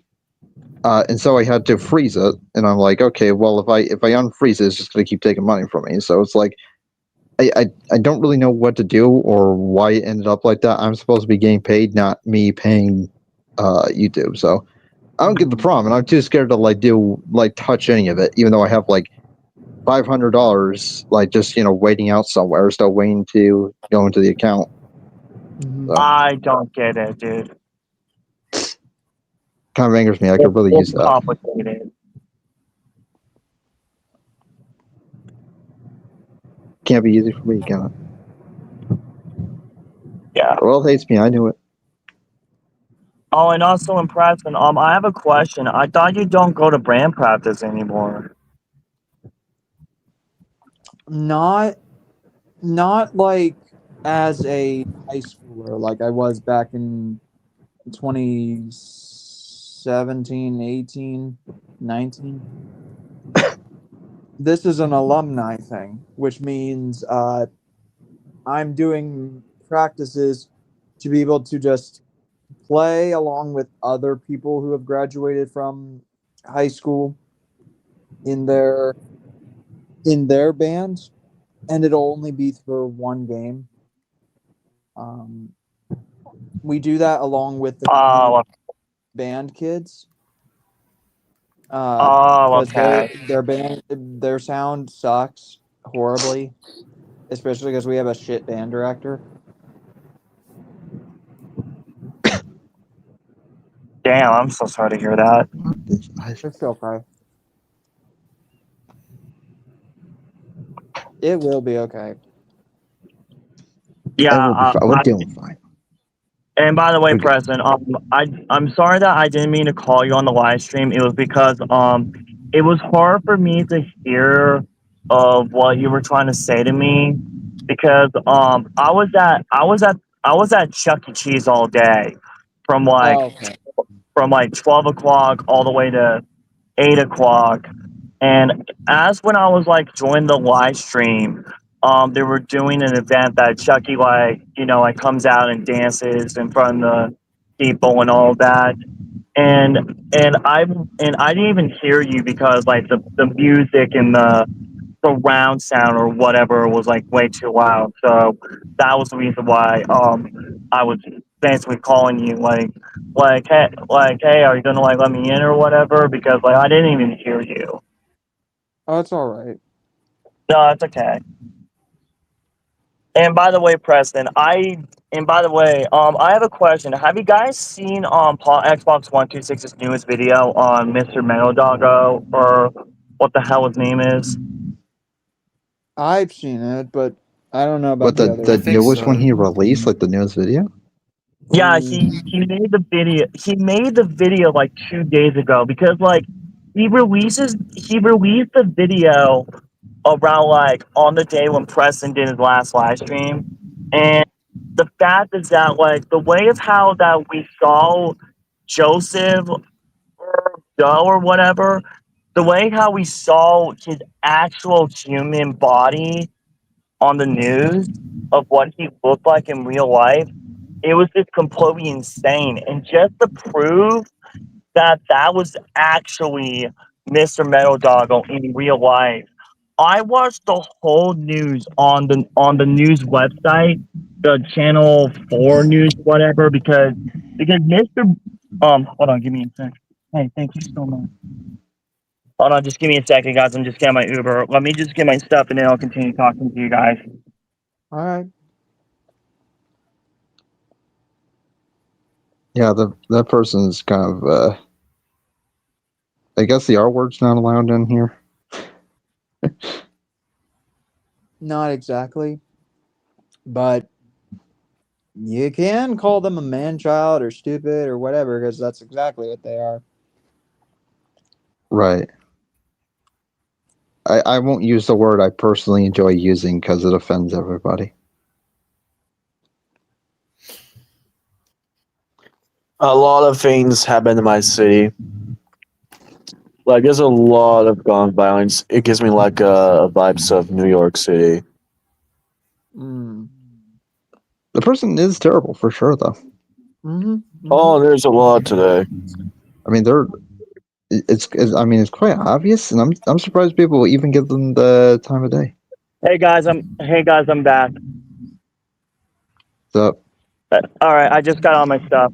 Hey, okay, so like as I was saying, is that like I remember when Ethan mentioned about the video, I was trying to find the full news article of it on YouTube, but I couldn't even find it. So I have to look it up, and then I found an image of Joseph, and it took me to the news website, and I watched the whole thing, and just to prove that was Joseph in the news article, the news video or whatever you can call it, there was a scene in the video in the news that after he mentioned about all the shit that he went through work, like this guy bullied me or whatever, he showed off his wolves, his animatronic wolves or whatever, and just to prove how much I remember those.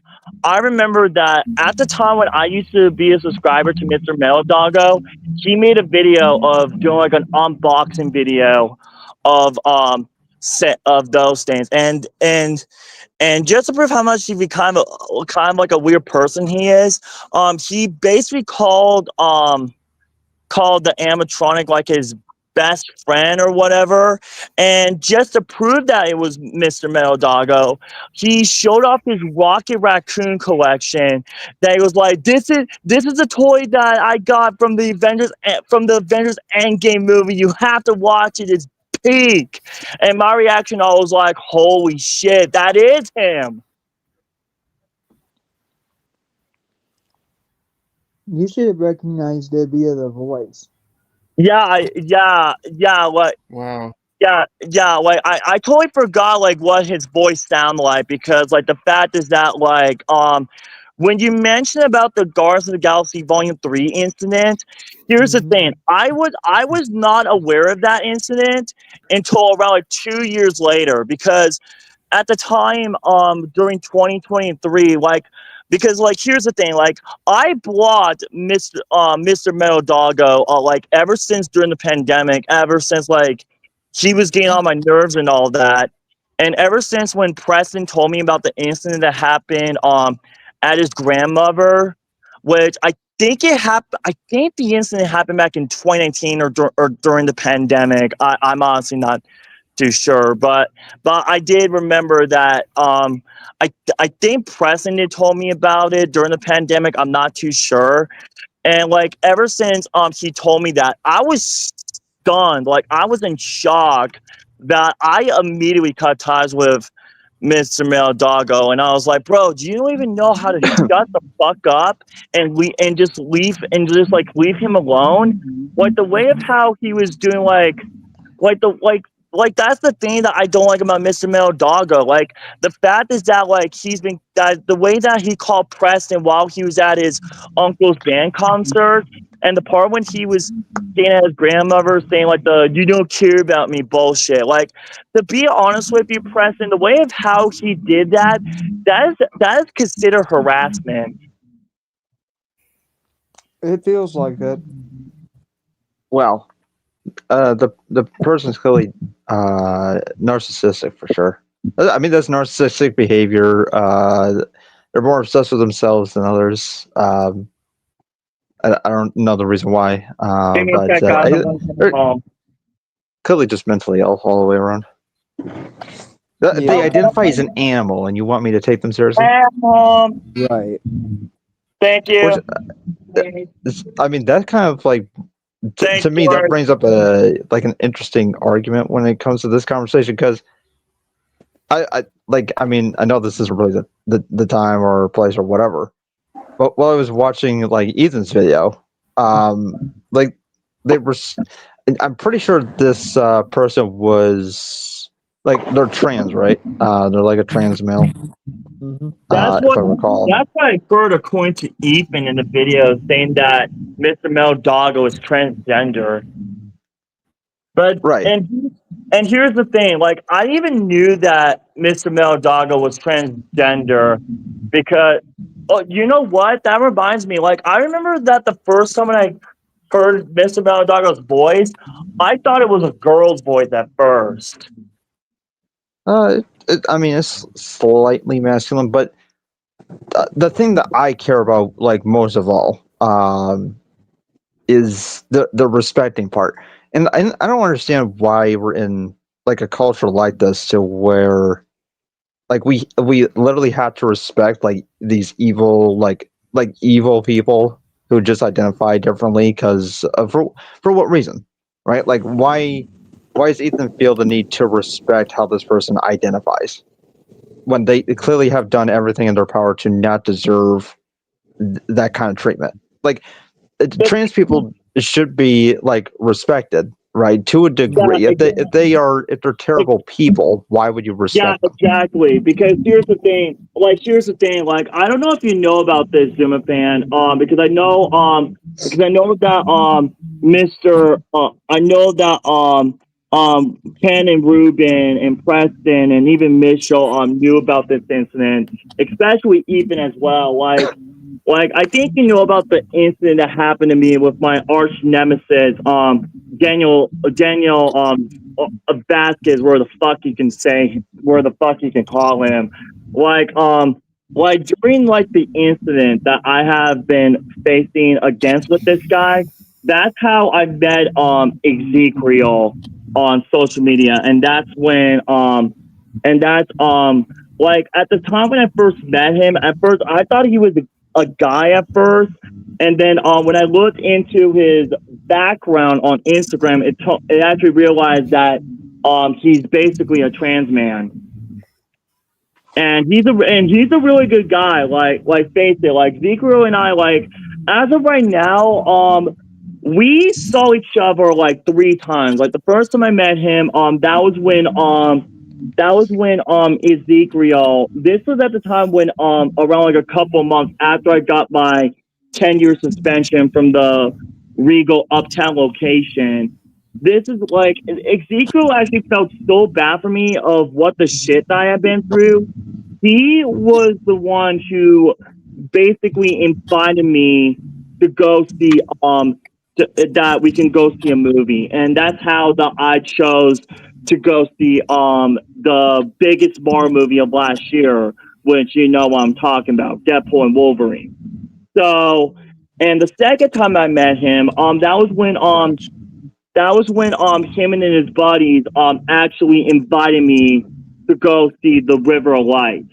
And that I easily accepted because I haven't been to the River of Lights in so many years. If you're wondering what the River of Lights is, it's basically the event that happened at my local zoo, the Albuquerque Zoo. And what they do, they show like Christmas lights and different like displays and all of that. So I was glad that Ezekiel and his friend invited me. And the last time that I met him was probably around like a few weeks before I went on my California vacation trip, because ever since when the whole Daniel Vasquez incident got way too out of control, even he basically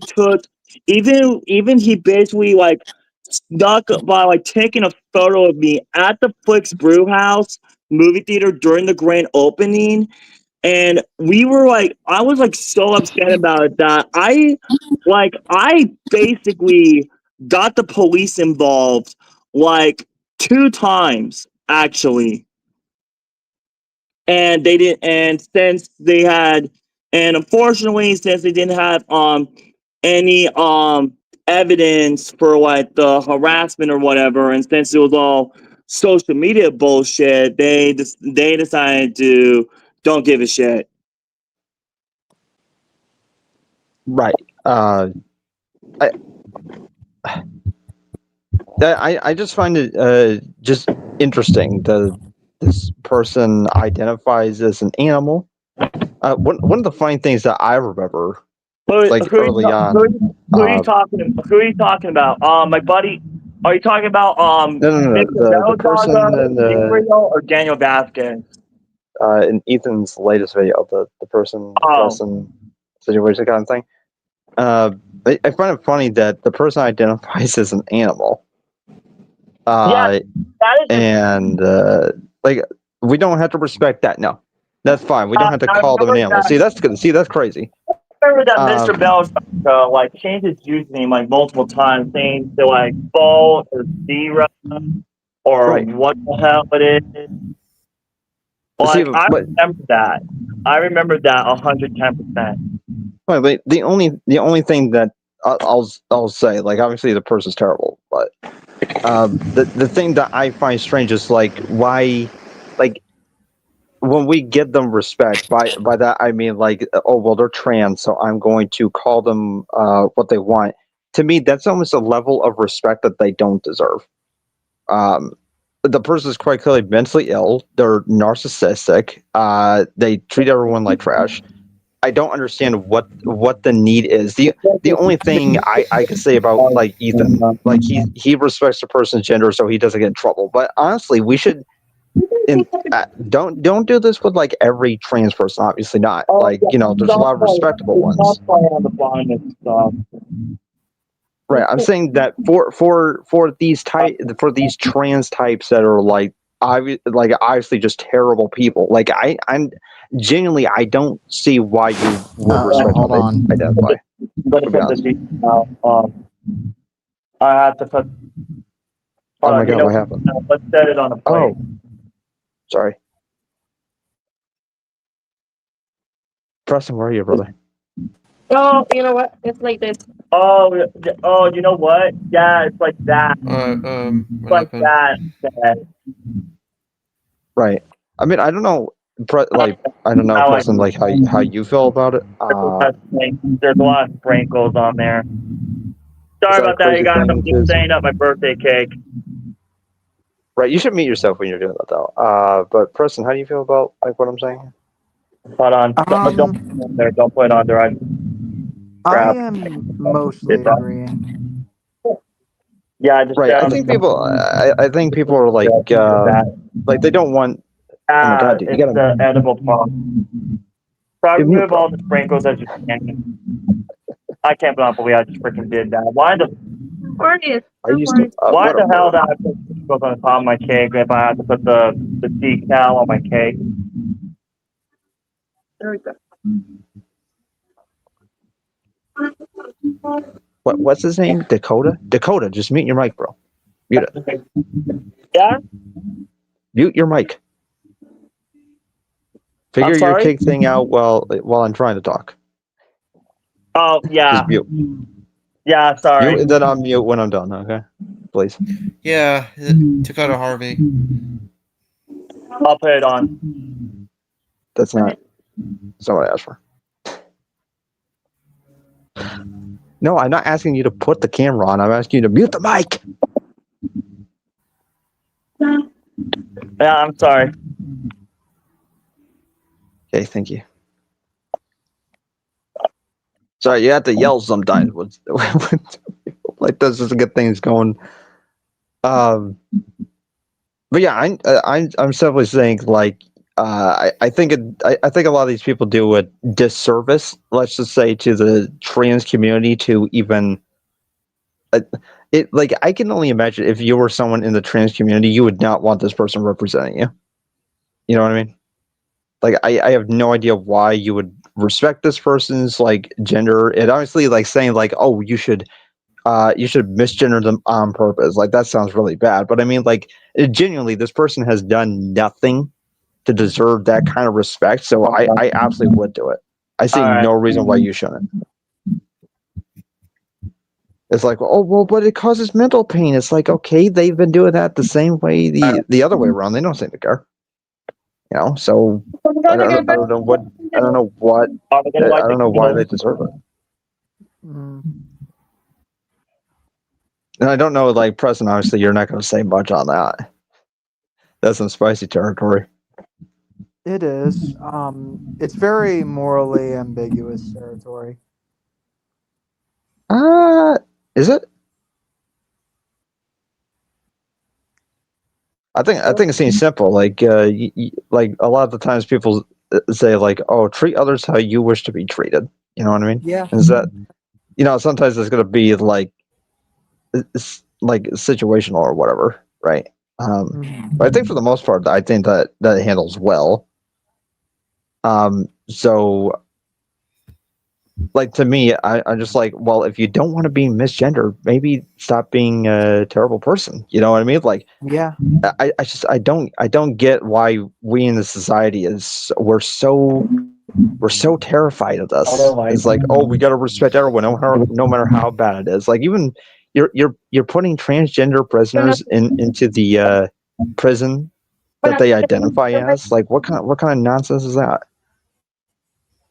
We already know that they take advantage of women in those prisons. So I mean, like you care more about a transgender person than literally every other prisoner there. It's just insane to me. Like I don't respect this person. They identify as an animal. We don't respect that. So I don't understand why we don't just go a little bit further and just say, you know what, you identify as something you're clearly not born as. So I'm not going to respect you. I'm sorry. You lost all the respect when you treated everyone like trash around you. Miguel, I can see that. And I'm the only one strong enough to say that. And which is funny because you know I identified as trans for a long time. Hell, if you go to my Twitter, I still have it up that I'm non-binary, so and probably bisexual as well. So I'm in the community. I can say this stuff all I want. Okay. Yeah. Also, you getting tired, Preston? Just a little, but yeah, I'm fine. I could just hear in your voice. I'm like, is he having a fun time right now, or is he just like ready? Just like, can everyone just shut up so he can sleep? Not exactly that. I just expect you to be a bit more lively. Well, you know, if you're interested, you're obviously going to be like more lively. Right. It was very much a situation of like, I didn't have much comment on that because I mostly agree with that. And Bypass Fanboy refuses to mute his fucking mic. All right, like one of to hear a background conversation. Whoever. Oh, I'm talking to one of my red.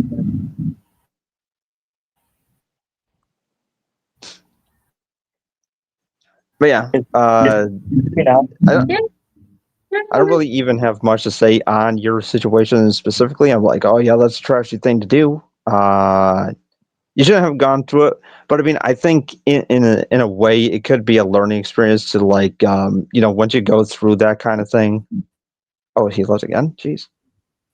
Oh, here, giving my personal advice to him. I'll wait for him to return. Oh wait, hold on. Oh, why you leave, Preston? There we go. I couldn't hear you. Well, my advice was, I couldn't really. I'm gonna put you in with my phone. Please mute it, dude. Don't sing. Dakota. Don't sing, please. No, but Don't sing the birthday song, please. I got a call with another person. All right, whatever. There we go. There, thank Christ. Oh my god, dude! If I had to hear that song. But yeah, I think that. Do you think that's a learning experience dealing with that person? For you? In what way? Well, how you conduct yourself around like people and who you choose to be friends with. Oh, that? Yeah. I think there's like as to like a certain extent, like people are kind of just desperate to like make new friends, and I think I was in the same boat where I was basically accepting like anybody to be my friend. It's not something that I open up about. That I was kind of desperate for friendship. So I came back. I was on Discord. I believe I deleted my account, although all that's kind of foggy to me now because of how long it's been. But, when I came back, like I was basically just looking to befriend basically anybody because I just wanted somebody, right? And I would say like, I became friends with people I would not be proud of being around today. Yeah. Sort of like there was like a trans woman. This person went all over the place as far as like, how they would identify. Like for a long time they'd be like a trans woman, then they'll be like non-binary, all that kind of stuff. Now it's actually been a while. It's been like 2 years. I cannot find their account, so I don't know what happened to them. Yeah. But all right, Kate, I called the first piece. Cool shit. Anyway, keep continuing. I called Chase. But why you on muting, dude? Just mute the mic. Yeah, just mute it. Mute the mic. Mute the mic. Thank you. I did that though. Oh. Anyways, so like I eventually like I sort of got romantically entwined with this trans person, right? Now they weren't interested in me, but that was something like I wanted a relationship with them. But they had a relationship with someone else already. You know what I mean? It got pretty bad when I found out. Let's just say I found out the age. They told me the age of the person that they were romantically into, or according to them they were dating. And I believe the trans person was 20, and I shit you not, the person she was dating was 15. I was like, God, oh shit. And I've been friends with this person for a long time. I'm like, oh shit. I made a mistake. Yeah. When they would even like, I was even in the server, like they made a server. We had a few friends in there, and I even told her like, hey, look, if you're gonna put some like NSFW kind of like portions, what do you call it, like topics in a Discord server? Is that what you call it? If you gotta do that, you gotta do it like an age restriction kind of thing, because there was like there were kids like around in the server, so I'm like if you're gonna do that, you gotta age restrict it. Yes. So it's like looking back, I'm like, yeah, I probably should not have been around or even associated with that person. Yeah. But that was at the time where I basically just showed up on Discord. I was looking for a friend, looking for essentially like someone to date, all that kind of stuff, and I kind of got I wasn't like thinking correctly on like the people I associate myself with. So it became more of a learning experience to like who I deal with now. and all that. And Right. since I got like my best friend, right, and now I'm romantically interested in her, and she's about my age, right? Like she's a year younger, but you know, I'm just like, oh man, this is like the perfect like person I could surround myself with, you know. And that's kind of the thing is that you don't want a friendship to where you're with them and they make you feel horrible about yourself, Yes. which you know a lot of these people did. Whereas, Hold on. oh. Hold on.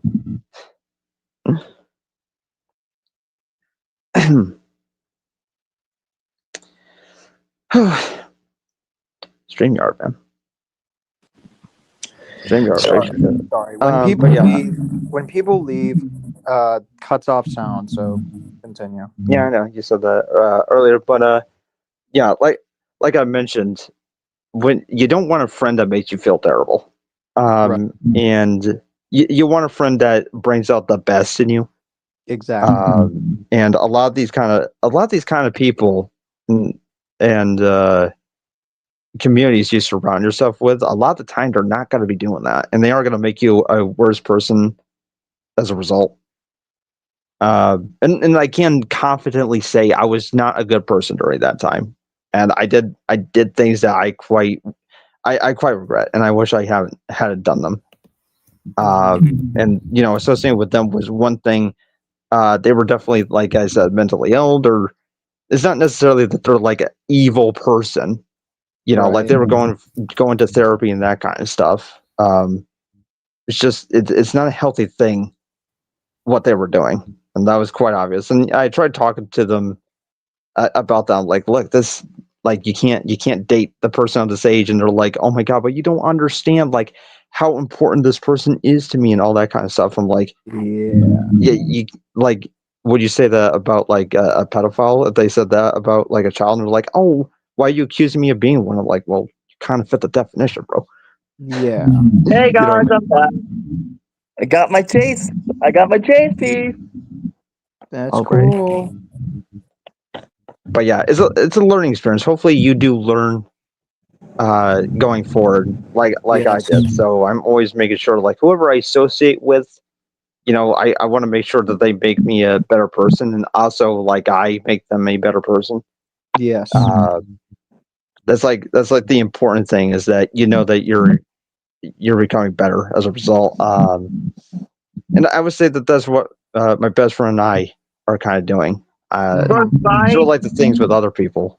The thing with other people that I've associated with, like I said, they made me feel terrible.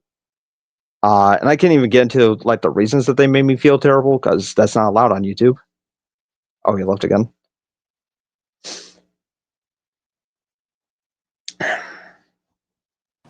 Oh, the person left again. Needs to fix their shit.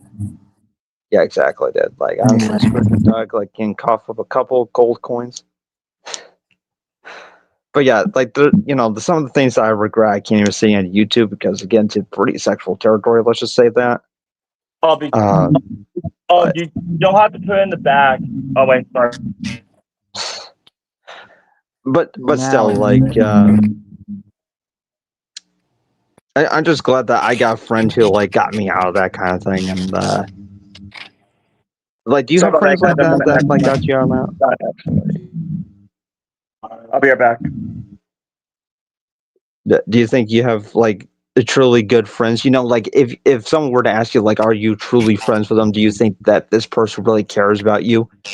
Like, I can confidently say that I have a friend that does. Like, do you have a friend like that you could confidently say does? I believe I do, but I don't know if I really have any names. Really? Like you think they do, but you're not sure.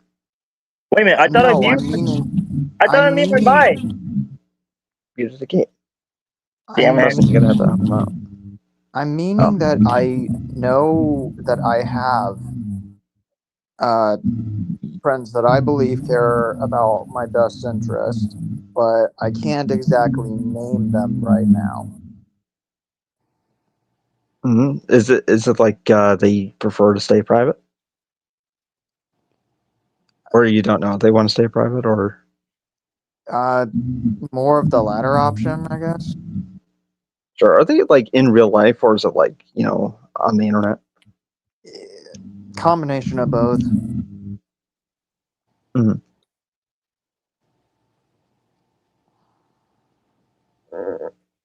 Yeah, I think a lot of people are who they associate with. Mm-hmm. That's the kind of thing. Like, there will be some people like I just go around. There's communities like that. Like when my sister, she surrounds herself with some terrible people. I swear to God, she has pretty poor choice in people. Like one of her boyfriends like moved to the hood, so she moved to the hood with him. And like you could just tell when you go into these type of areas, you're like, man, there's a toxic feeling that you get when you go into certain areas. You know what I mean? And I think that's sort of like the way friendships can kind of feel. If you got the wrong type of person around you, like you can just tell. But at the same time, it's like you stay with them because do you really have anyone else? Does anyone else care about you the same way that they do? Do they even care about you? I think it's just a toxic relationship in a sense, even if it's a friendship. Uh-huh. It's just a place you don't want to be in. Yeah. Thank God I'm so glad that I'm out of that place. Yeah. I'm just like watching movies with my friend. I definitely felt the same when I just didn't give him the time of day, that I just started ignoring him more often and kind of fucked off away from my life and onto theirs. Yeah, you kind of like you watch like movies or shows, so you got like that those friends and like that media that you're like, man, why can't I have friends like that? You know what I mean? Mm-hmm. Like, why can't I have a friend like Samwise Gamgee? Yeah. Frodo's got a real one. I want a friend like that. Yeah. And a lot of the time you just don't really get it because you're so desperate for a friend that when someone shows up like, hey, I'm gonna be your friend, and you're like, oh my God, finally. But they turn out to be a really toxic person. But you're like, I got no one, and they're willing to give me a time of day because maybe I'm just like worth this. And so they drag you down with them. It's terrible. It's a terrible place to be in. And also just like destroys the way that you view life as well. You're just like obsessed with being online and drama. Oh my God, the fucking drama, dude. It just happens constantly. But when you got good friends, I know that I don't usually intend it. Like with Alex, it's like I only would want to like address it like one more time and that be it entirely. Like I'm definitely tired of people constantly asking me about, have you heard about this? Have you heard about that? Like, here are some images about like what someone else associated with Alex has said. And even the back and forth between like enough is enough, 97, like I just stopped giving a shit, and I feel better as a result of it because like you're never going to really win an argument. Like you could call out someone's hypocrisy all you want, and you could argue exactly your point bit by bit, but they will take your words and they will twist it and make it sound worse than it actually is. Yeah. I kind of changed my channel due to that kind of thing, right? Like, I don't know if you were around watching my older stuff. My channel was I was swearing a lot. Like that's the kind of like it was during that time. While I was on Discord with those people I was talking about. And I was basically just all into the drama, all that kind of stuff. Angered me a lot, and so I would just like anytime I talk about like powerful related stuff, like I'd just be like stirring up a storm. And after all of it, I got like when I got my new friend, I kind of just took a step back and I'm like, dude, why am I freaking out so much? Why am I like so bad over nothing? And so like that's where I decided like I deleted most of those videos, I believe. Like most of the ones where I swear and curse and all that kind of stuff. And I'm like, I want to go for a more relaxing, calm tone. Okay. More family friendly tone. Good to come home after a long day. I did not. Anyway, What? I was saying I did not unmute you. So Yeah.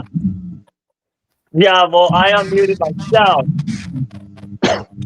Yeah, fair Preston. enough. Bam. But Yep. I do feel like we kind of got to the end of that because, like, in the end, dude wasted my time. Dude put me in a lot of screaming fights that I regret a lot. Dude put me in very frustrating situations where you could dedicate hours of your time indicating that you care about them, and then literally within like 12 hours or the very next day or whatever, they immediately go back on their insecurity and are like, I feel like you don't care about me. And it's like, well, fuck, 3 hours or 2 hours or whatever of a call trying to settle an argument was completely wasted. What a waste of fucking time. I don't even know what he said there. So Yeah, exactly. So I said, what a complete waste of fucking time. conversations with him, trying to settle arguments, trying to let him know how much I cared, like dedicated like 3 hours, 2 hours to different calls, trying to convince him otherwise. 3 hours, He was Jesus. too insecure, only for him to revert back on that insecurity the next day. So it was a waste. Yeah. I think I was similar in the boat. It was something that I noticed. Like I didn't have my best friend forever. Like we became friends like 3 years ago. Mhm. You know, and I remember myself, I was very like insecure and all that kind of stuff, and like I would always dump my problems on her, that kind of thing, you know. I think I would be considered the type of friends that are very toxic and people don't want to be around. And I lost a lot of friends or people I thought were my friends. I would like lose a lot of them. I would get like banned from multiple servers because of how toxic I was, all that. And so when I got who is now my best friend, it's like I was basically doing the same thing, just complaining a lot, feeling bad about myself, all that. And like we were in a voice chat, like a voice call kind of thing, and I was talking about stuff that clearly upset her, you know, and I already had all my friends basically, block me or ban me or whatever. And so I was afraid of losing her. You know, I'm like, man, if I lose her, I really have like nobody. No one I could really call a friend, just like people I associate with at the most. So I decided like I'm going to change the way I interact and how I deal with people after that. So it's like, Yeah. some people have to look inward and understand like how far they're going. Yeah. And I wish people would do more of that because that's what I did for my friend, and I think it's one of the best decisions I ever made. I truly can't express how much I love the person that I have now, and I never would have had her if I didn't change myself. So Yeah. Hey, more people gotta do that. What's up, Dakota? So I'm going to try to make this quick so that way you guys can get back on track. So here's are the games that I got for my birthday. I got the House of the Dead remake. I got Hogwarts Legacy. A lot of people tell me that game is actually really damn good. I got The Boy and His Blob, which is a classic Nintendo game. I got Dragon Ball FighterZ. Teenage Mutant Ninja Turtles, Wrath of the Mutants, which is based on the 27 arcade. And yes, I did play it at Chuck E. Cheese today. I got the Nintendo Switch Online subscription. Well, I got the 7-day free trial of it, but I'm gonna get the 12-month subscription very soon. Like I got a Game Boy, Nintendo 64, mature Nintendo 64, Genesis, Super Nintendo, NES. I got Game Boy.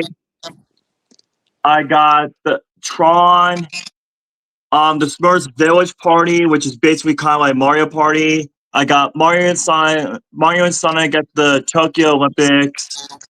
I got Sonic Frontiers, Sonic Origins, Sniper Elite 4. I need to get the bundle pack where you can actually where there's actually a level that takes place in 1945. You can actually basically kill Adolf Hitler. Like, ever since after I watched that video from the Gaming Lemon, that actually made me want to get this game.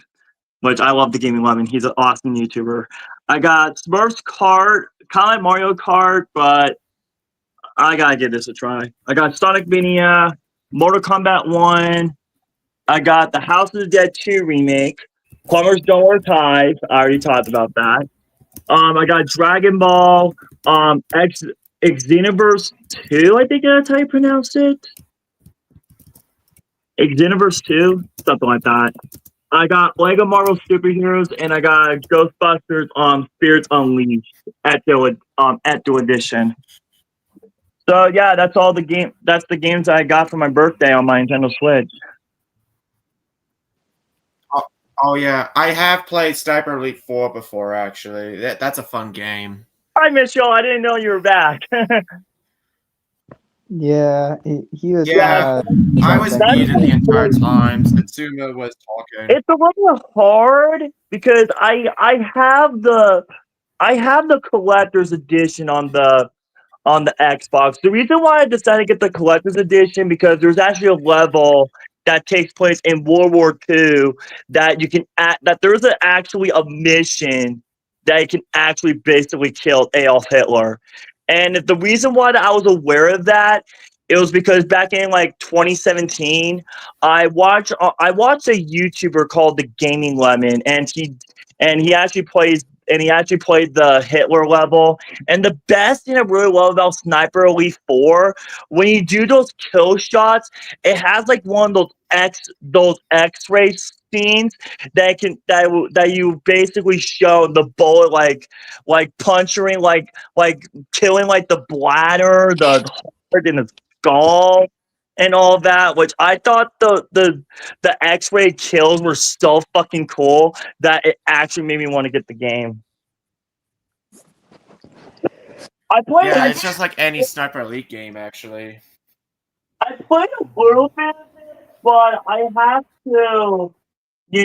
to go through like the basics and all of that, so that way I can understand of how to play the game. Because I try to play, I didn't even give a crap about the story mode like immediately when I got the game. I immediately like went straight to the World War II game that I want to play, but I was dying like so many times on that level. I was like, okay, I need a little bit of practice in order for me to be prepared for that special mission. So I need some practice because I have never played any of the Sniper Elite games. Like, it's actually my first one that I ever got, actually. Yeah, I've only played Sniper Elite 4 actually. Oh, really? Why is that? Why you did not play on any of the other Sniper Elite games? Well, mainly because I have a nephew who is my brother's son, actually. He has a PlayStation, of course, which is a PS5, actually. Oh, okay. So, I get. And basically, the game was actually free for on like the PlayStation Plus when you have PlayStation Plus, actually. And my nephew actually has PlayStation Plus. Oh yeah, I know servers like that. There's actually a thing on my Xbox called Xbox Game Pass, and you can actually like play games on it while you have the pass subscription.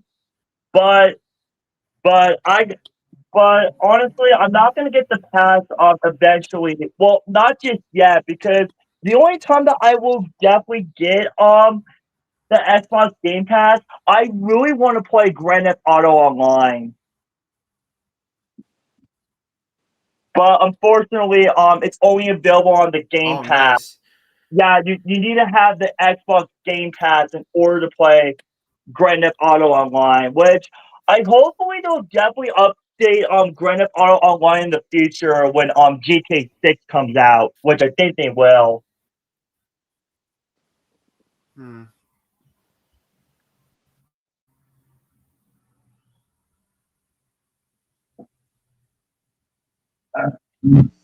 I'll just continue to play Apex Okay. and Rainbow Six. I played that too. Be right back. Or Fortnite. My leftover pizza away. I'll be right back. Mm-hmm. Actually, what we were talking Speaking about. of video games, actually, I did get this game at EB Games, actually. I hear pretty bad things about it, so I might give this one a try, actually.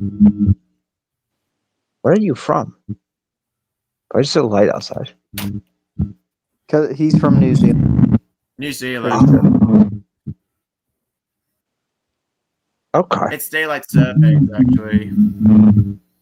New Zealand, that's crazy. I'm from America. It is crazy. I live in the Lord of the Rings film location. Probably not in the mountains where they filmed, but. What were we talking about before? Something about friendship, right? Video games, actually. No, not you. I'm talking about Preston. What? What were you talking about before? Right. We were kind of finishing up the discussion. Like I was finishing up surrounding like how for hours on end I was trying to get him to convince me for me to convince him that I cared about him, and within the next day he would immediately get back on his insecurity and be like, I feel like you don't care about me. And yeah, but what I do wonder, like, what kept you, like, what kept you being with them? Frankly, I'm not exactly sure. Like you felt when bad? I think about it now, I don't really know. I would have said some nasty stuff and just block the person. Yeah, probably. Because I say the same thing to my friend, right? Because she has a friend, that's been with her for like 13 years, and every single time she talks about this friend, she's always like, "Oh my gosh," she's always complaining about something. Whether it be like the work, or it be like her family, or it be school, or it be like the media that she watches, or ships, or whatever. I'm like, why are you still like friends with this person? It's like every single time you talk about them, you're talking about like how negative your relationship is, and yet you just stay with them. I understand, like, well, she's been with you since like you were two kids, basically. So I understand, like, you obviously don't want to get rid of them now just because they're having a hard time. But I mean, like, at some point, like, you gotta have to think about like your own like mental health, and if they're dragging you down. Yeah. You know? So like I don't have a problem with that. If someone bothers me, dude, you're out. I don't have time for you. I mean, that sounds mean, but I don't care. Yeah. Like you gotta figure your own stuff out, bro. Like, I'm not gonna sit there and help you every single time because you don't want to be held. You want to be a victim all day. Yeah. Also, stop making trans people look bad. It's annoying. Yeah. It's the worst part about it. Which I think a lot of these people, I'm gonna be honest, I think they use it because they're narcissistic. Right? Like they want to get in with a group of people they'll know will accept them for who they are no matter what. So they like use the label to like get in there. And like just find like suckers, because like the trans community is filled with all these people who will just accept you because you identify like them, no matter how bad and toxic you are.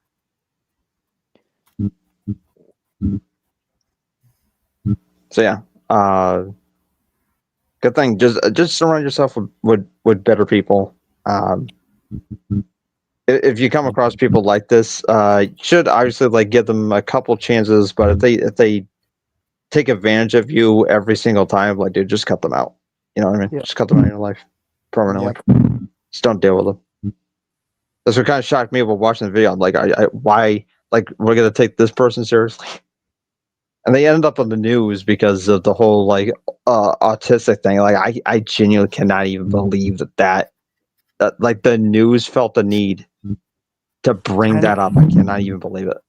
I know. I was like, how stupid, like how frustrating for him to be like, I'm standing up for other workers. And I'm like, dude, you're in retail. Like, customers are going to have moments where they act like jackasses to you. You should have known this going in. Yeah, what like what were they hoping to like genuinely? What were they hoping to gain from that? Like a rule, like you can't treat the workers bad. Is that what they want? Yeah, like the store. Once you take that up with the store, right? Is that what they were trying to do? I don't know.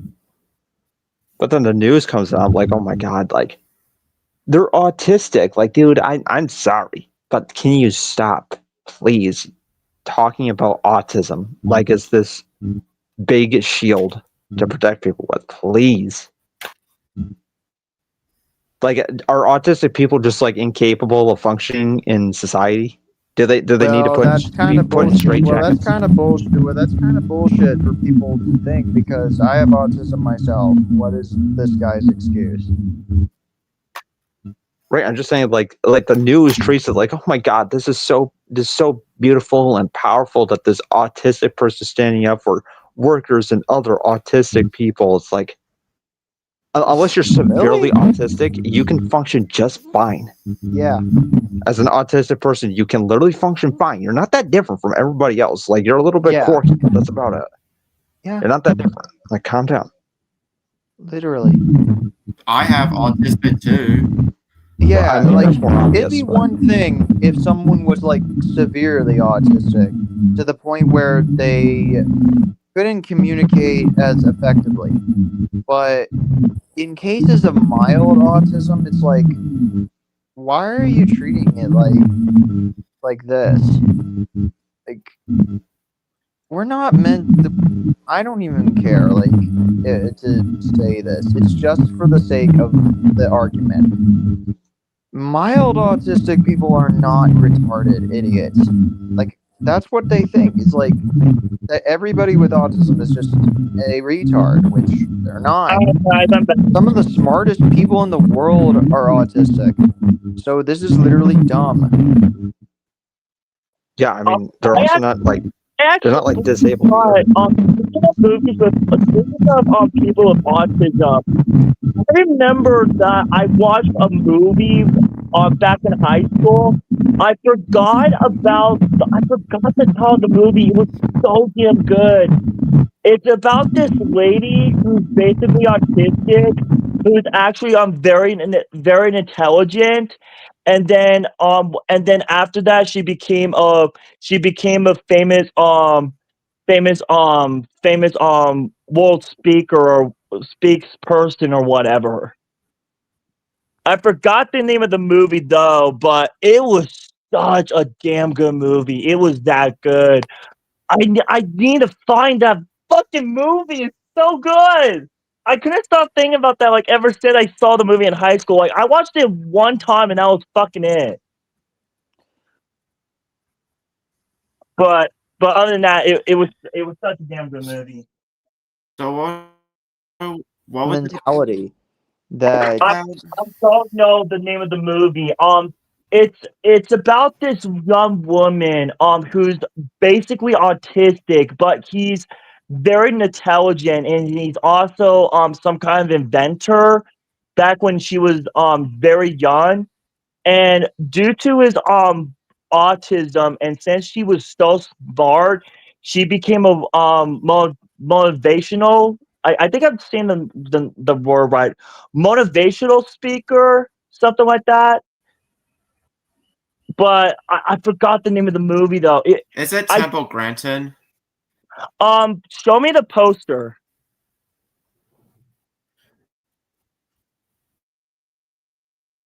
Hang on, let me get it. Yeah, I have to use my brand new iPad. Yeah. Is it this movie? That's the one! That's the one! Holy shit! Yep, that's the one! That's the one! That was a damn good movie! I have to rewatch it! So good, man! So good. And what a nice awesome it's a TV movie. What an awesome movie to treat people with autism. That is just fucking legit. What's the movie called again?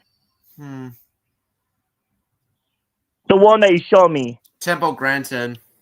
Temple Grandin. Hold on. I need to look it up on Google. Temple Grandin. Temple Grandin.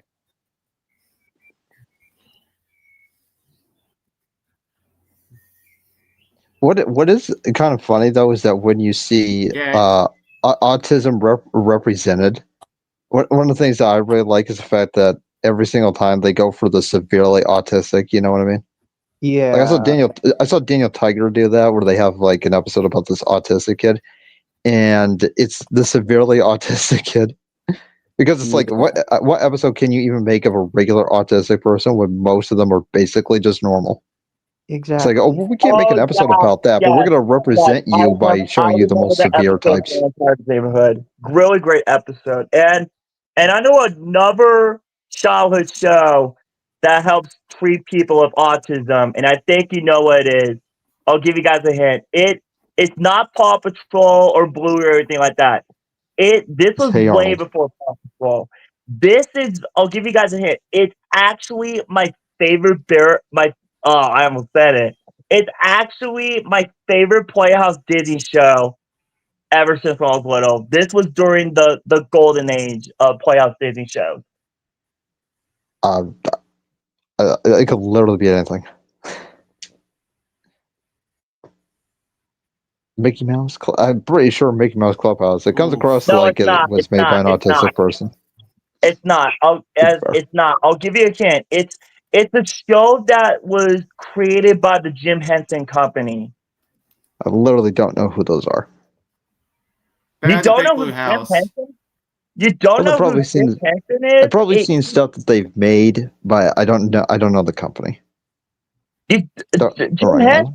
It's the guy who made the Muppet and Sesame Street. Is it Bear in the Big Blue House? Hell yeah, dude! The Bear in the Big Blue House. You have to watch it. That show was fucking big. I got it right. Pretty sure it's peeking up the screen directly into the mic. Sorry. Better be. But that kind of thing did frustrate me because, like, not only should he have known what he was going into when working retail, especially because he does not work 8-hour shifts like I do, but also that, like, he could have gone through much worse when it came down. Are you talking about Joseph? Yes. Mr. Dog? Yes. Oh. Yeah, because the example that he gave wasn't that bad. I was like, what did the guy even say? Like he was doing terrible at his job or something? No, he worked at a local grocery store called Speedway, I think. I'm not sure. I have never heard of that grocery store.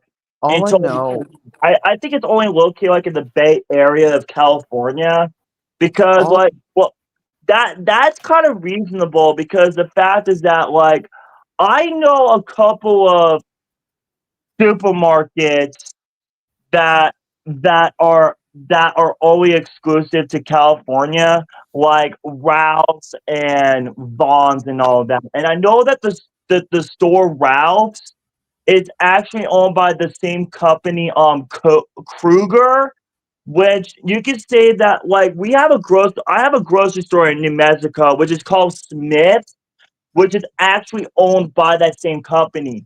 So you could say that Smith's, you can say that it's basically like a New Mexico version of Ralph's because it's owned by the same company.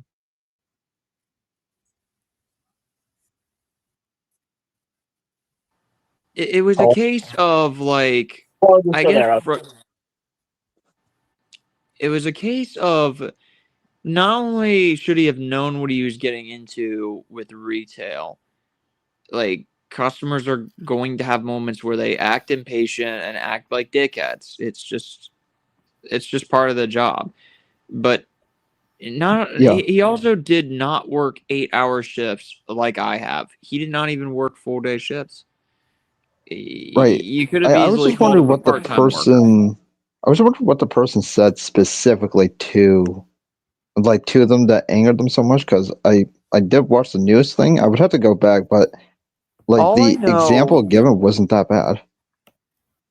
Like all I know, what like all that was told was that a customer quote unquote bullied him to tears or something. I don't know. And I'm I like, don't. First of all, I don't even believe that. I don't either. I'm like, there's no way that Bullied you to tears. I don't know. I hate everything about this guy. Like, it's not even guy. Like, it's just a situation of like, you really want to act like, oh, you're the pinnacle. You're the one highlighting worker struggles or people with autism struggles. You are not the guy to do it. You are not the individual to do that. Like, get out of here. Well, I'm so glad that society views autistic people like this. Did Mr. Melgaga, did he work like part-time or whatever? That's what I'm saying. It's like he has not worked 8-hour shifts. So I could easily see him as a part-time worker with how he would tell me the hours of his shifts. And he barely even worked 4 or 5 hours, really. Yeah, so I could easily see him as a part-time guy.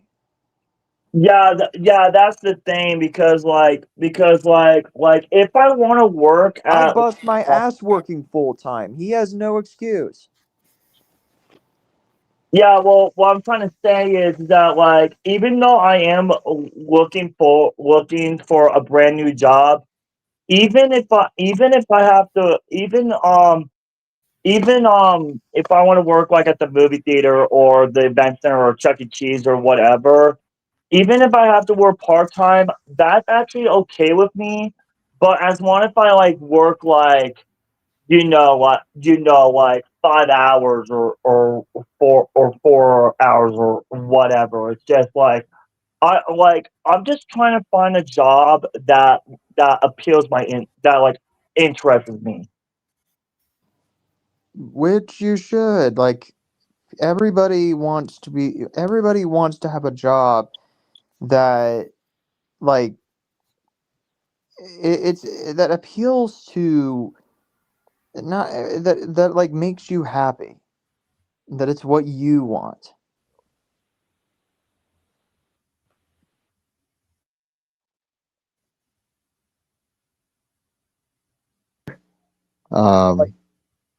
Which is what I want to do. Since I'm like a commission artist, obviously that's what I want to do. Make stuff on YouTube. Like I just want to like share my art out there while getting paid for it. You know what I mean? That's what I want to do. Right. Eventually, that's what I want to do. Is to do Oh my god! Sorry. Yeah, I almost slept though. Oh my gosh, I was lucky right now. Jesus Christ, right now. Yeah, my apologies, Preston. I know. It's all right. Hi, Patera. Hey Dakota, what's up? By the way, happy birthday to you. Thank you. So, oh wait, what can I say? Dakota, I saw you post on Chuck E. Cheese, and I'm glad that you didn't do about the tummy rubs. Next time, don't do that, okay? Because I just realized that. Yeah, I know. I know. Screw that. Screw that shit. I know. Next time, don't do that. I'm trying to make sure that you post it right now. But okay, good. That's why I comments at you. I know.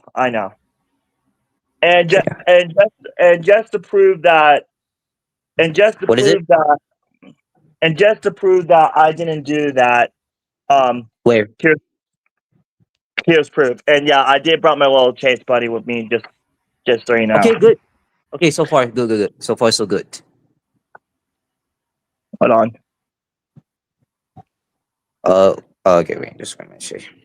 Hold on. My photos were. Hold on, Batera. My photos were stick to each other. Just give me a sec. That was your. Oh fuck! That was your phone, actually. Yeah. See. No. Oh no, that's my Chuck E. Cheese sticker that I got. No, that's your. Yeah. That's your that one. Yeah, just hold on. Just give me a sec, Batera. I'm so sorry about that. The photos that I got at the photo booth, they're basically sticking to each other, so I have to organize them. Just give me a sec. Really? Okay. So yeah. What post band stream? Okay, that's good. Yeah, I see the title. All right, hold on. I told people I'd be back. So yeah, Preston. I mean, I just take a sleep right now. You just start stream early, like, dude. That's too early though. All right. Here's proof. I'm never going to be able to find a proper fucking. Okay. So what's okay? Good. Yeah. Okay. Not only that, I went to Chuck E. Cheese to celebrate my birthday. I just want to fix the mistake that I caused. So that was why. Okay. All right. So wait, do you think you got your present or not? You're saying that? I'm sorry. You said that I got any presents for my birthday? Yeah, I'm trying to think. Wait. As of right now, well, here's the thing. I'm going to be celebrating my birthday with my family a little bit late on November 8th because the fact is that It's okay. It's okay. no, it's because I know it's because the fact is that if you do not know, this weekend well, even though my actual birthday is fully over, my birthday week is not over yet because the fact is that this weekend I'm actually going to Denver to see the Lion King. Oh, that's why. Okay, I get why. But I mean, but speaking of that, until my birthday, 11 November. But don't forget about it. So yeah, I know. But hey, but I would say, but here's the thing. Well, here's the thing. Let me turn my camera back on, and I know that I will show the games to you guys. That's your game. Yeah. I got some games on my Nintendo Switch for my birthday. Oh, but I thought you got the Super Mario Galaxy 1 and 2, but I already got it.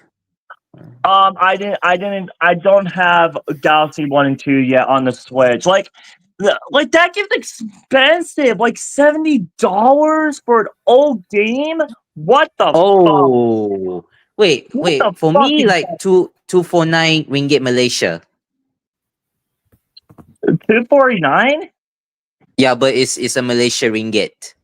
Oh, I see. Okay, but yeah, here are the games that What you got? Okay, so Batera, so here are the games what I got for my birthday. So I got the House of the Dead remake. I got Hogwarts. Oh, finally you got the Hogwarts Legacy. Yeah, a lot of people recommend me to get this game. A lot of people told me it's actually really good. Yeah, that game's really awesome too. I got The Boy and His Blob, which is a classic Nintendo game. I got Dragon Ball. I got Dragon Ball Fighter Z. I got Ninja Turtles Wrath of the Mutants, which is based on the 2017 arcade game. Really fun beating up. I love beating up games. I got the 7-day trial for the Nintendo Switch for the Nintendo Switch Online. Oh, that I know that. Yeah, I got that. I got Tron. Oh, Tron, let's go. I got Smurf. Yeah, stay with the game. Yeah, I got the Smurfs Village Party. I got Awesome. Martin Sonic at the Olympics. Now, let me tell you, Patera, as of 2025, as we speak, I was so lucky that this game was on sale for $20, but you won't believe this. The original price for this game is still $60 after 5 years. Oh man, you got lucky. Sonic. Yeah, when I sold this on sale for $23, I was like, you know what? Fuck it. I'm not buying like $60 for a game that's like 5 years old. That's bullshit. And I got Sonic Frontiers. I got that game on I already sale. got my PS4. I got it on my Xbox as well. I got Sonic Origins. I got Sniper Elite 4. Yeah, I know that game. Smart's Card. I know. Sonic. That game. Yes. Yes, sir. Mortal Kombat 1. Yep, Mortal Kombat 1. I got Ghostbusters Spirit Unleashed Echo Edition. I got Mario. I got Lego Marvel Superheroes. I got this game Dragon Ball Xenoverse 2. I got Plumber's Drummer Tie. Oh, I think I've heard this game. Yeah, which I got this game because of Angry Video Game Nerd. And I got House of the Dead 2 remake. Of course, you got the remake as well. So at least you got all the games. So lucky you got already. Yeah. If you're wondering how I got those games, I actually got two $100 gift cards for the eShop. So that's the reason why I got. Yeah, I get what. Oh, Dakota, do you saw my DM that Fast X Part 2 is now in production, but it's not canceled, but I was gonna say, but I'm sorry, what? Fast X Part What's 2, it which is called? 11, but it's now in production. The Fast and Furious 11. Oh yeah. Wait a minute, Fast and Furious 11 is in production now? Yeah, but I thought it might get canceled, but nope, it's now in production. Come on. Thank God. I heard a lot of rumors on the internet saying that the movie's going to cancel. Like, okay, first off, how in the fuck you decided to think about canceling on the final movie in the Fast and Furious franchise? It should be the final. That's what I said. While at the end of Fast 10, The Rock, that Ben Diesel's son, Ben Diesel's character's son, was so scared to death about his family died, and then The Rock was like, "Hold on to me, son," and bam, that movie ended on a cliffhanger. Imagine that, a movie being canceled. Then imagine if that movie was canceled. Then we're like, okay, I think I know how it ends. Everyone dies. No one dies. No one knows anything about fucking family, and no one gives a fuck. Fuck you to the person. I mean, like Dakota, I talked to Preston already. Hi, Preston. Hello. Today's his birthday. Happy birthday, Dakota. Thank you. Hey. Yeah, Nice Dakota. to I meet you, talked to Michelle. Preston about the Fast and Furious franchise because that's the reason why I talked to him.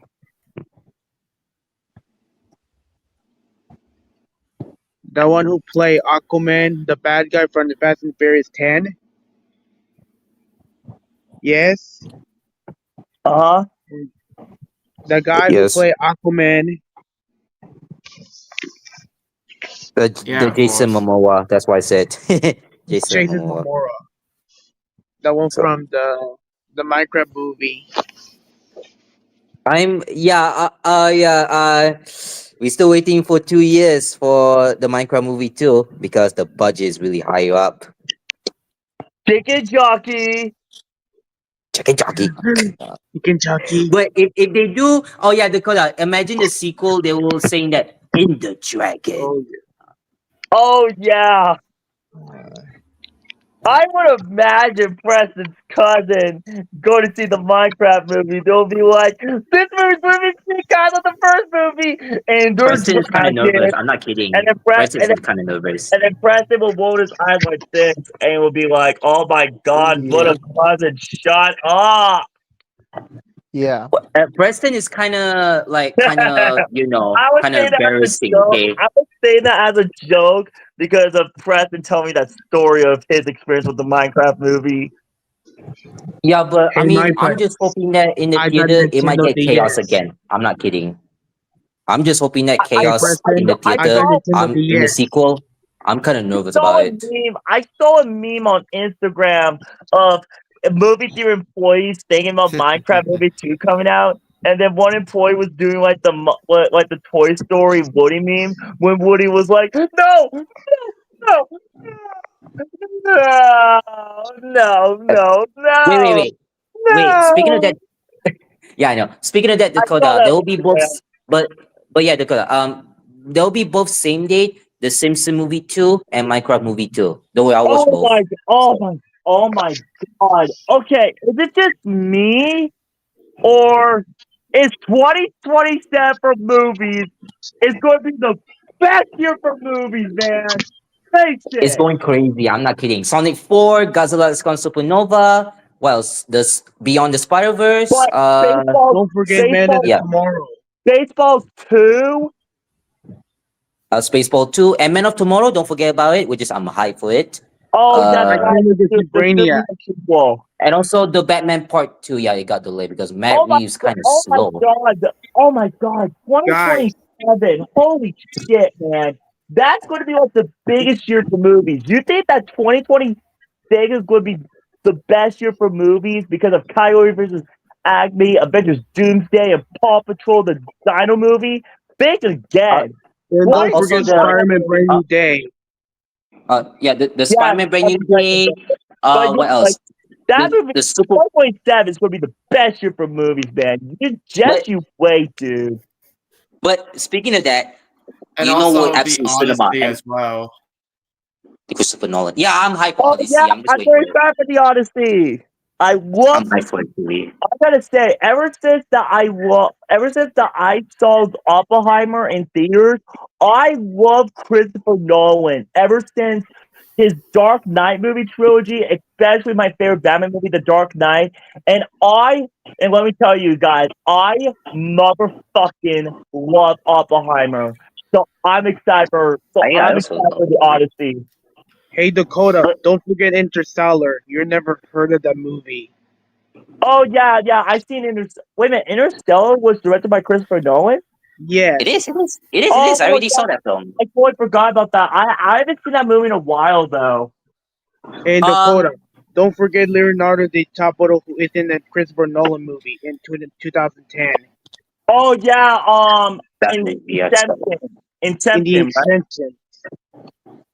Yeah, I gotta say, I love Christopher Nolan. I gotta say, I think Christopher Nolan has to be like one of the best directors right next to Steven Spielberg, in my opinion.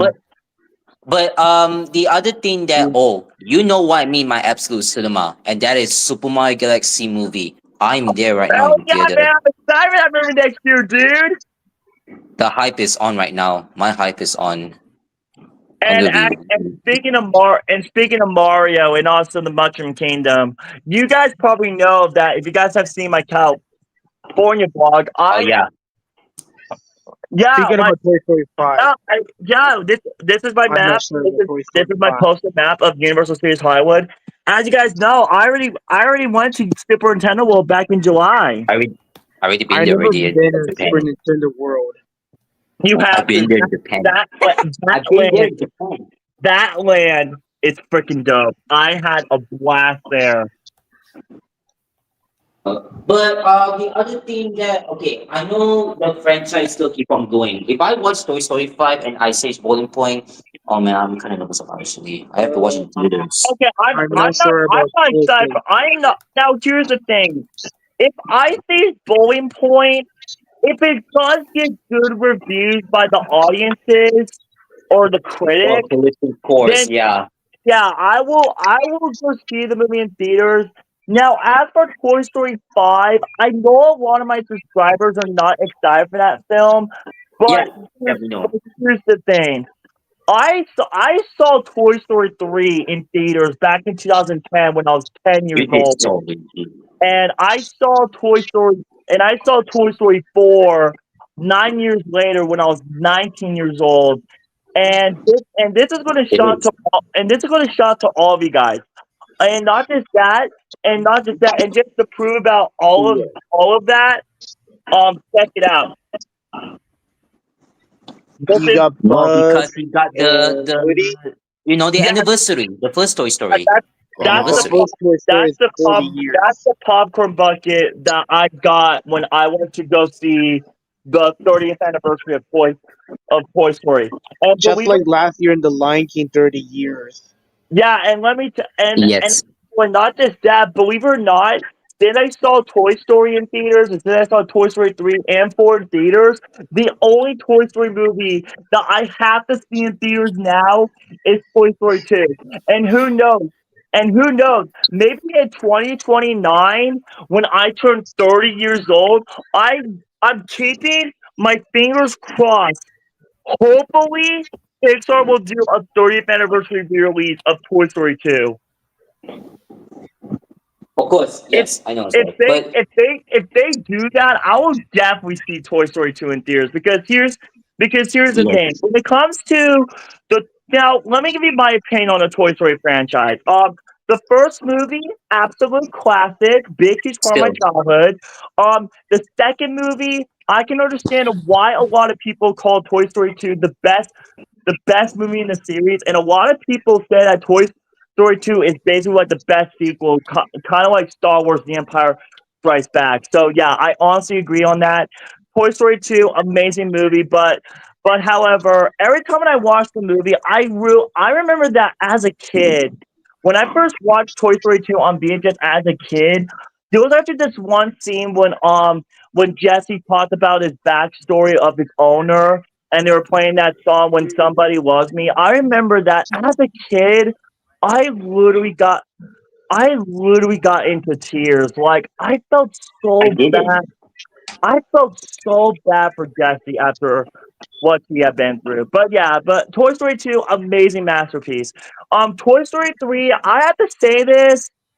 As a kid, when I was 10 years old, after that ending to Toy Story 3, they shouldn't end the franchise after Toy Story 3. Telling by that I know, I ending, get why.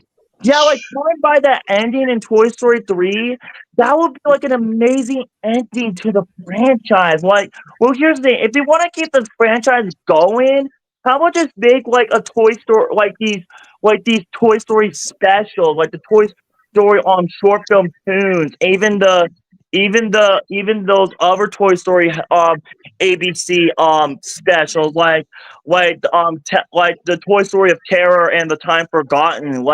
It would be good to keep the franchise alive, just making those specials, but just to end the movie franchise.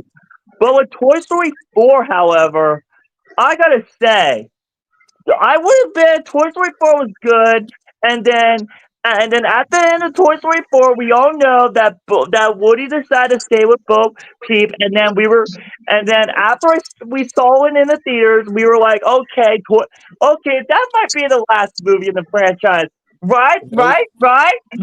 Nope. They decided to make a Toy Story 5 a few years later, and it kind of pissed off the fans. Like that's what it fucking is with these franchises. They decide to end the franchise and bring them back. That's the same fucking thing that they did with Ice Age. Face it, we all know that Ice Age 5 sucked, and we all know that Buck Wild was a cheap animation knockoff piece of fucking shit. But however, and I remember that once before that Blue Sky Studio shut down, they wanted to do something. Before when Blue Sky Studio shut down, Blue Sky Studio did something very special that the fans want for the Ice Age franchise for so many years, and that's when Scrat on the squirrel finally ate his acorn. And I gotta say, And I gotta say, that should have been the real ending to the fucking franchise. Like, I gotta say, that's what it fucking is with these franchises. They decide to have a good ending to make it into a perfect ending to the franchise, and they decide to fuck it all up. That's what Ethan says with the Fast and Furious bullshit. Like here's the thing. Like, here's my opinions on Fast and Furious. Well, I'm talking about the movie after number 7. Like, we all know that at the end of Fast and Furious 7, that should have been the true ending to the franchise and a wonderful, amazing ending tribute to the best racing stars, Paul Walker.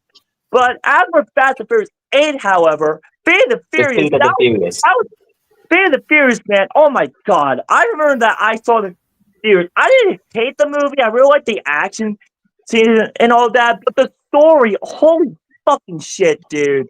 Fate of the Furious was one of the most confusing movies I have ever seen in the Fast and Furious franchise. The way how Ben Diesel turned evil and all that, that's like the most stupidest bullshit thing I ever seen. I thought it was deep. Now, I look at it more as that sounds like a good idea for conflict with this family. That's the thing. But I genuinely did not like the execution. Yeah, that's the thing. Like, the way of how Ben Diesel turned evil and all that. Like they execute, like the scene when the main villain execute Ben Diesel's wife. Like the fact like if he like she said that if he like, I don't know what the execution was because I haven't seen the movie in years, but I gotta say the execution, holy fucking shit, dude. But as for Fast and Furious 9, oh my god, that was when Fast and Furious went downhill. Oh, you mean the F9, the Fast Suck? Oh yeah, the John Cena one. Honestly, I gotta say this. I watched F9 the movie like a year later in 2022 on DVD, and I gotta say, I am so happy I just saw that movie in theaters. Now, I'm not saying that the movie was a bad film. Like, well, here's the thing. It's kind of half bad in my opinion, but the ending when Brian O'Connor raced to the family's house, that's when I went out a big what the fuck. I'll be for real because I was just with my dad watching F9 in the theater. Yeah, with my dad. Yeah, but as for F10, however, I really have to admit, despite the Fast and Furious franchise going downhill, I gotta say this. When I saw Fast X in theaters, if you're wondering, because I didn't see F9 in theaters because of the pandemic and all of that. Oh yeah, but I would say this, like Fast 10, however, I have to say this, like, despite the franchise going downhill, I gotta say I think Fast 10 was actually really good because I really like the story. Still. I really love the storyline, even the action scenes. All I gotta say, the action scenes were total motherfucking badass. Like the scene when Ben Diesel and his son were racing down through that big giant waterfall thingy, not the actual waterfall, but that cliff thingy with all the explosives explode behind them and shit. Holy shit, dude! That scene was fucking fire, dude. I gotta say, and this Fast X Part 2 is actually the final Fast and Furious movie in the whole franchise. I gotta say, they need to end this movie on a big Part bang. 2. I say Part 2, but I know because like this might be Diesel said, but actually now in production. But I thought you didn't cancel, but turns out it's now in production. It's not canceled. Thank fucking Lord. Like, imagine that. Like that's the thing. Like when I saw say oh, we're not gonna film Fast 11 until we have the budget cuts and all that. Like yo, dude, it's the fucking final movie. Don't give a fucking shit about your fucking budget cuts. Just finish the movie and end the fucking franchise. Just like Star Wars and Transformers. And another thing I want to say about the franchise, the thing that really pisses me off is that like I gotta say, like that's the reason I'm kind of worried about Backstage Part 2. Which don't get me wrong, I really love the actors and all that. It's just they just really need to end on a good bang. But I would say, as one if they ended on an amazing ending, that'll be good. But however, no matter how far that ending will go through for Fat X Part 2, there'll be no fucking way that ending will definitely beat the ending to Furious 7. And to tell you guys the truth, Furious 7 is actually my favorite Fast and Furious. It's my favorite Fast and Furious movie. Same here.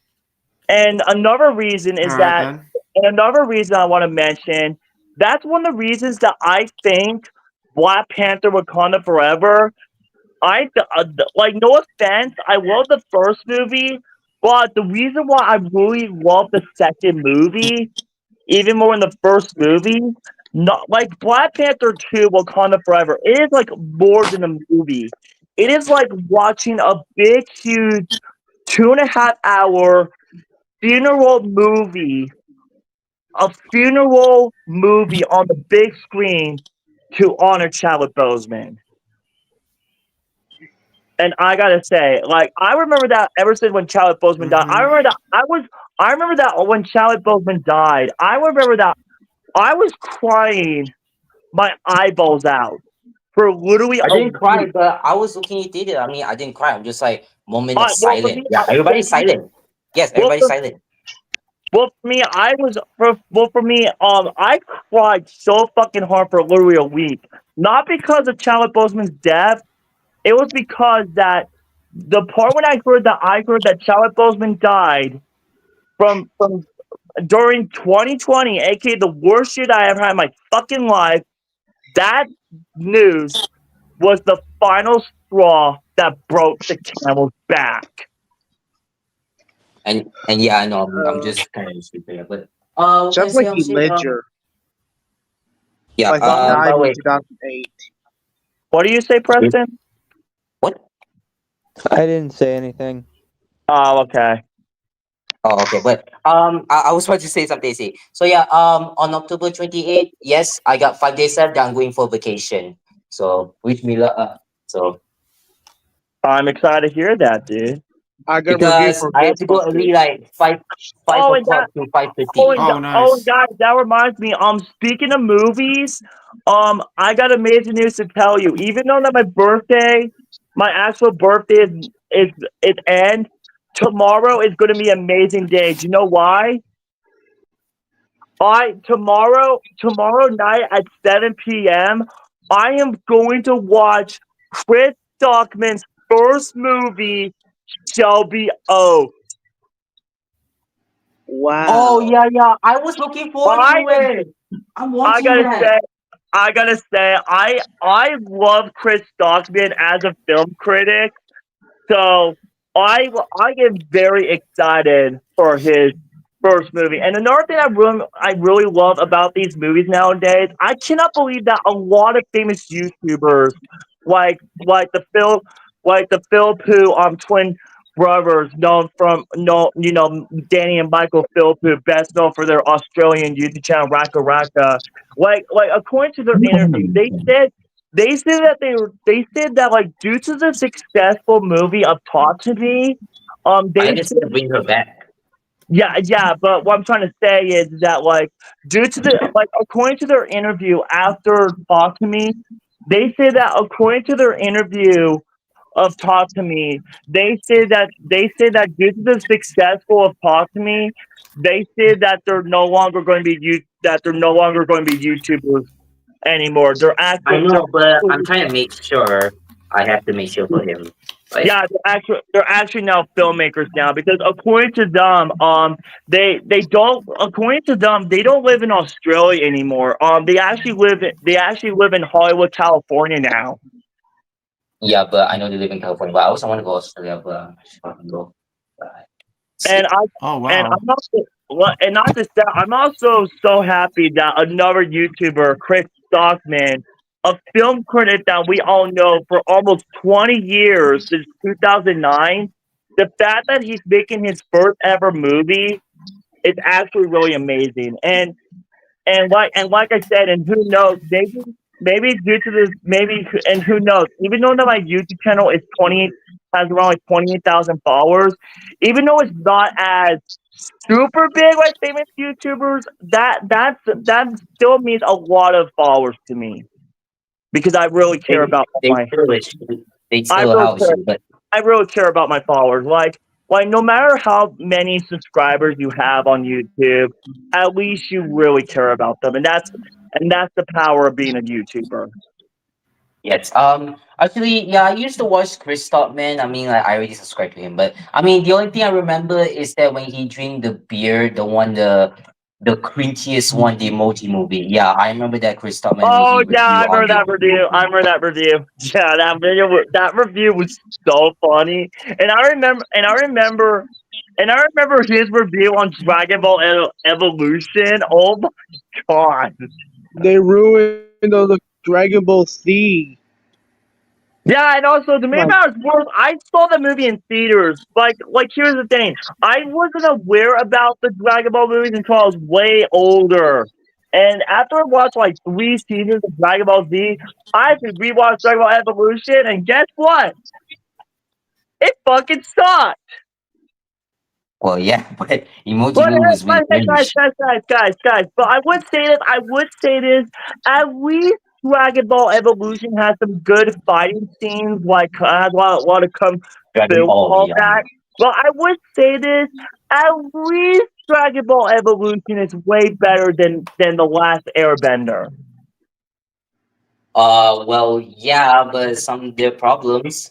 Yeah, like face it, Patera. I rather watch Dragon Ball Evolution over the last Airbender any day. I know I get why because I'm still. I used to know Dragon Ball, the anime. I used to know what I didn't know Dragon Ball. I love anime, Dragon Ball Z. I Dragon know Ball already Z is Dragon the Ball best Z. anime. I love Dragon Ball Z too. I haven't seen that show in a long time, but I still really We have enjoy the franchise. Frieza, Cell, Boo, Vegeta, Piccolo, and Goku.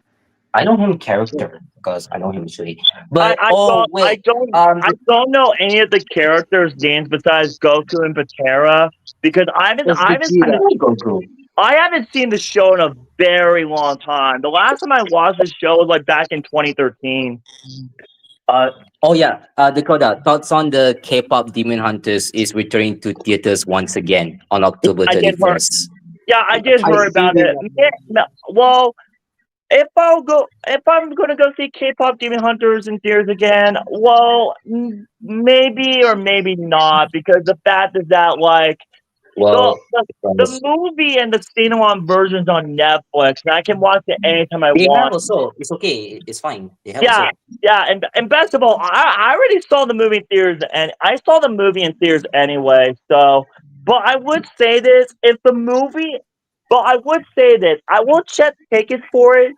If the movie is packed, just like my screen with K-pop Demon Hunters, then yes, I will go see it again as long as the movie is packed. Because like when I saw the movie in theaters, it was a packed show. A lot of people in my auditorium were saying along to the songs to like Golden, Soda Pop, even This Is What It Sounds Like. Which I gotta say, that was like one of the best movie theater experience I have ever had since Spider-Man No Way Home. No joke. But still, actually, but I mean, I want to go in theaters at UK K-pop Demon Hunter because I want to go enter it. Because I see. Because even though I'm still obsessed on K-pop Demon Hunters, yes, there's a reason why I'm so obsessed. Who doesn't? Everybody likes K-pop Demon Hunters. That movie's really popular, and I just hopefully. Yeah, especially same thing with me. Yeah, but hopefully, guys, due to the population of K-pop Demon Hunters, I wish that movie to get nominated for an Oscar award for Best Animated Feature, or even Kids Awards. We forgot about that. Oh yeah, Kids! Oh yeah, the Kids Choice Awards. Whoa! Crap! I almost tripped. No, it's okay. I tripped on my. Superman, Fantastic Four, Fantastic Don't worry, Four, guys. I'm okay. I tripped on my laundry bag. Lilo and Yeah. Stitch 2025. Yeah, Lilo and Stitch. I'm definitely voting for that, dude. Best live action movie of 2025. I seen in that movie. It's so fun. I know. I also fun. Hold on. Where? Let me move my Blue's Clues. Yeah, Oh, that's my Blue's Clues notebook. If you're wondering, That's my childhood. My childhood. I'm a collector. If you guys are wondering, this movie, best movie. Steelbook. Look at this Steelbook. This Lilo and Oh Stitch. God, not Snow White 2025. This movie, best movie of 2025. Lilo and Stitch is the GOAT. The worst movie of 2025. Snow White. Snow White remake. Even Snow White how is Snow White started moving. Yeah. I actually see. Oh, by the way, Dakota, thoughts on Tron Ares got box office flop? Yeah, it got low. Yeah, I heard about it. I prefer Superman over than. They probably fucked that movie bombed the box office. On Instagram, it said it was the #1 movie in the world. No, all because of Jared Leto's franchise is it get destroyed. That's the haven't thing. seen that movie. That's the thing. Like, I cannot believe that a lot of people are getting pissed off about Jared Leto. Which, yeah, I can understand that he did like bad shitty movies, like the Suicide Squad as Joker, and even Morbius. Which I can understand that. I can understand why Morbius bombed so hard. Bombed so hard to box office. But in my opinion, I think Morbius is underrated. But Tron Ares. Come the fuck on! That movie was fucking peak, dude. I saw it IMAX 3D. I was fucking mind blown from start to finish. Even they actually did a reference to the '80s Tron movie with the motorcycles. That scene was fucking dope. Yeah, but because I don't fucking get it. People are just rebel scumbag jackasses. But the other thing, because I mean, when I give 10 out of 10 of Tron Ares, because every menu with red lights, you get one. What? It's the red lights. The red lights. Yeah, I every did saw whole Tron room. Ares in theaters as well. Oh. Yeah, like I don't get it. Like the action scenes were so sick. Even the motorcycle scene was badass. Even Kevin Flynn's cameo was fucking amazing, dude.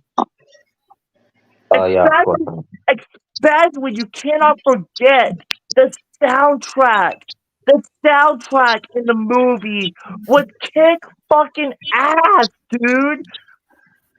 I remember that I was rock and rolling to the soundtrack in the movie, dude. Like as when I was leaving the auditorium, some guy went up to me and said, "What do you think of the soundtrack?"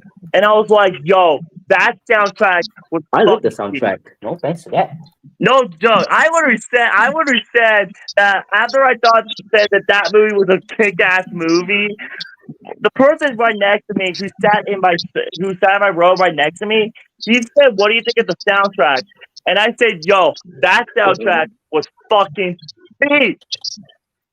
Yeah, but still, because that's why while watching an IMAX, Tron Ares, I mean that shots and everywhere. And also not just that, and also not only that, Patera, I swear to fucking God, if that movie won for worst picture at the Razzie Awards, my God, I'm gonna be fucking pissed. I mean, well, speaking of that, Sinners is come back. Sinners is come back to theaters because Sinners come back? I haven't seen Sinners.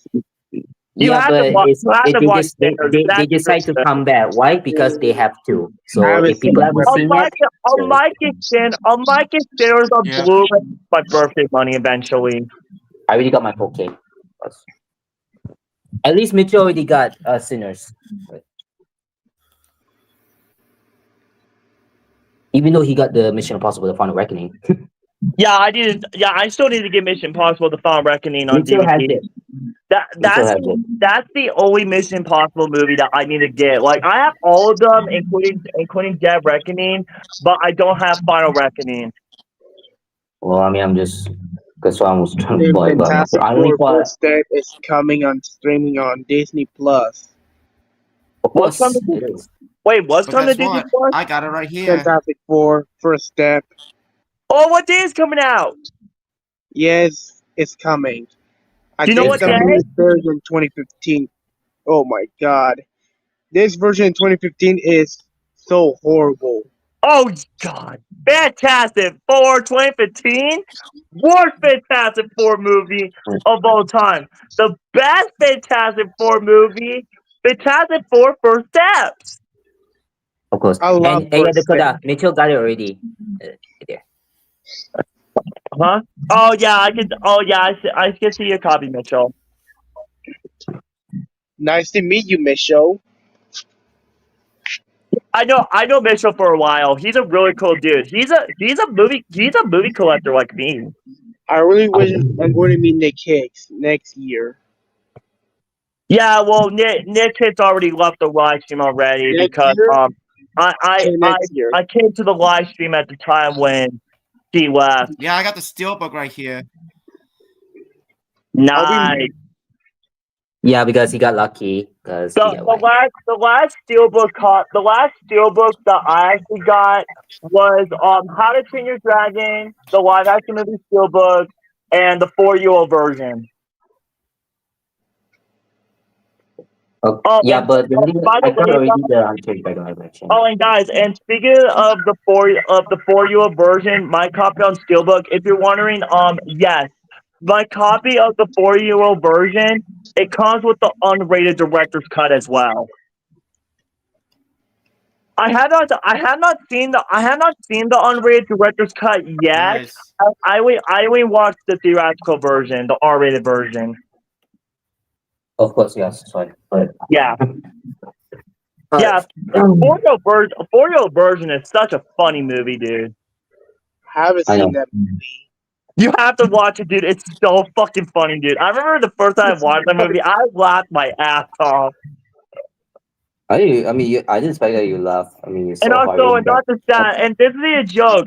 I didn't even know about this scene until I saw the scene in theaters because the first time I watched 4-year-old version, I watched it on TBS, but they had to censor out most of the scenes because the movie was R-rated. But when I saw the movie in theaters, they made a joke. Don't be disgusting, you guys. But they did like a sex like a yeah, let's say that it's like a sausage joke. Let's put it that way.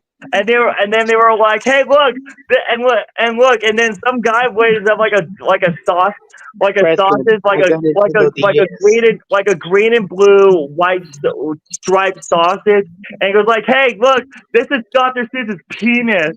And I was just bawling my. I remember that when I saw that in theaters during the 20th anniversary, I was laughing my ass off. That thing was so fucking funny, dude. I know, sorry, but I get why, but it's kind of funny. But I don't know what's I didn't mean to say that joke like that because like we don't want the watching get age restricted or whatever. But oh my god, that scene was so fucking funny. I was laughing my ass off. No joke, I was laughing so hard in the theater. Yeah, I get why it's funny. Oh god, sorry. I'm just trying to order some of my food actually. Yeah, because I ordered my food. First, we have Spider-Man, my favorite character. Number 2, the Incredible Iron Man. Third is Captain America. Fourth is Thor. And the fifth one is the Incredible Hulk. The number 6 is Chase from Paw Patrol. Of course, but I mean, the new Dino movie is gonna come out next year. The new Dino movie next year. You're saying out like your top favorite characters. 9 is number 8 is Sky. Number 9 is Simba. Number 10 is Nala. Number 11 is Starfire from the Teen Titans, not the Teen Titans Go one. Just the original. I love Starfire from the original Teen Titans. And number 12 is Baby Yoda, aka Grogu. And number 3 is the Joker from Heath Ledger. And number 14, we have a new character, is Crypto the Super Dog. Oh, you mean from the new Superman movie? The version from 2005 is cartoon. The animated 3D Oh yeah, 2022. Cooking Super Dog, the cartoon show. Oh my god, I used to watch that show. I used to watch that show on Boomerang back when I was a kid. And believe it or not, I have the complete series of it on DVD. Yeah, I remember watching That with little that is boys. that is a fan favorite of mine. That is one of my childhood favorite shows. That show, mwah, amazing show, classic. It's on the I think I watched classic that. Yeah, I network. did that. As for the 2022 version, the anime movie. Oh yeah, DC Super Pets. I enjoyed that movie. Super Pets. Fun movie. Fun In movie. 2025 version, the Crypto, the live action. Oh, that's Superman. But next year will be Supergirl. Next year. I hope Crypto will be returned on Men of Tomorrow in 2027. Well, Lex Luthor will team up with Superman. If you didn't know, you see the comic at the James Gunn I on hope Instagram. Crypto will be fight Brainiac. I mean, I like Brainiac, but I want to see him.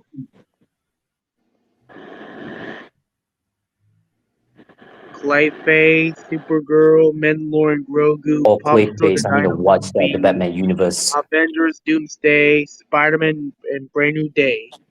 To hear the upcoming movie in 2026 for next year. Yeah, I will actually say. What can I say?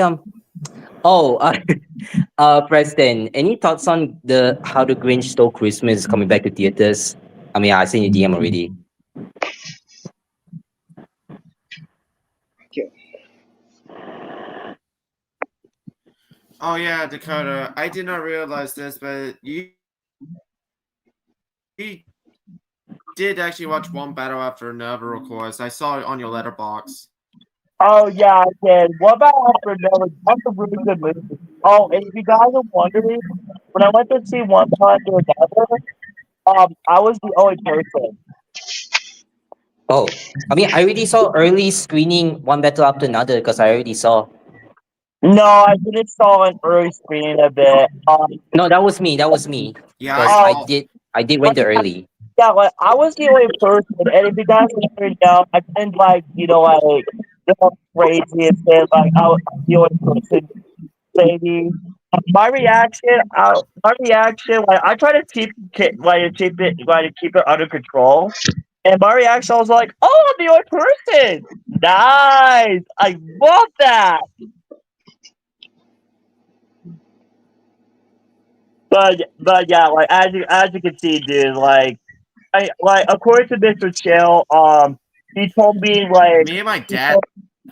Mr. Chill in the video, he was like, "Look, man, I can understand that being the only person in a movie theater is so much fun. I can understand your excitement, but just to keep in mind, just keep it like under control because you don't want to be like kicked out of the movie theater or whatever. Because face it, I got suspended from a movie theater for the next 9 years from now. So that was the reason why I took it very seriously. Because the last movie that I was the only person before One Battle After Another was The Lion King. Well, still Lion King, of course, but I wish. Yeah. Here's the deal. But other than that, I am very excited for Shelby Else tomorrow. I am so excited. The Mount Rushmore for director of superhero movies. Number 1 is Anthony Russo, who directing The Winter Soldier, Civil War, Infinity War, and Endgame. He was awesome.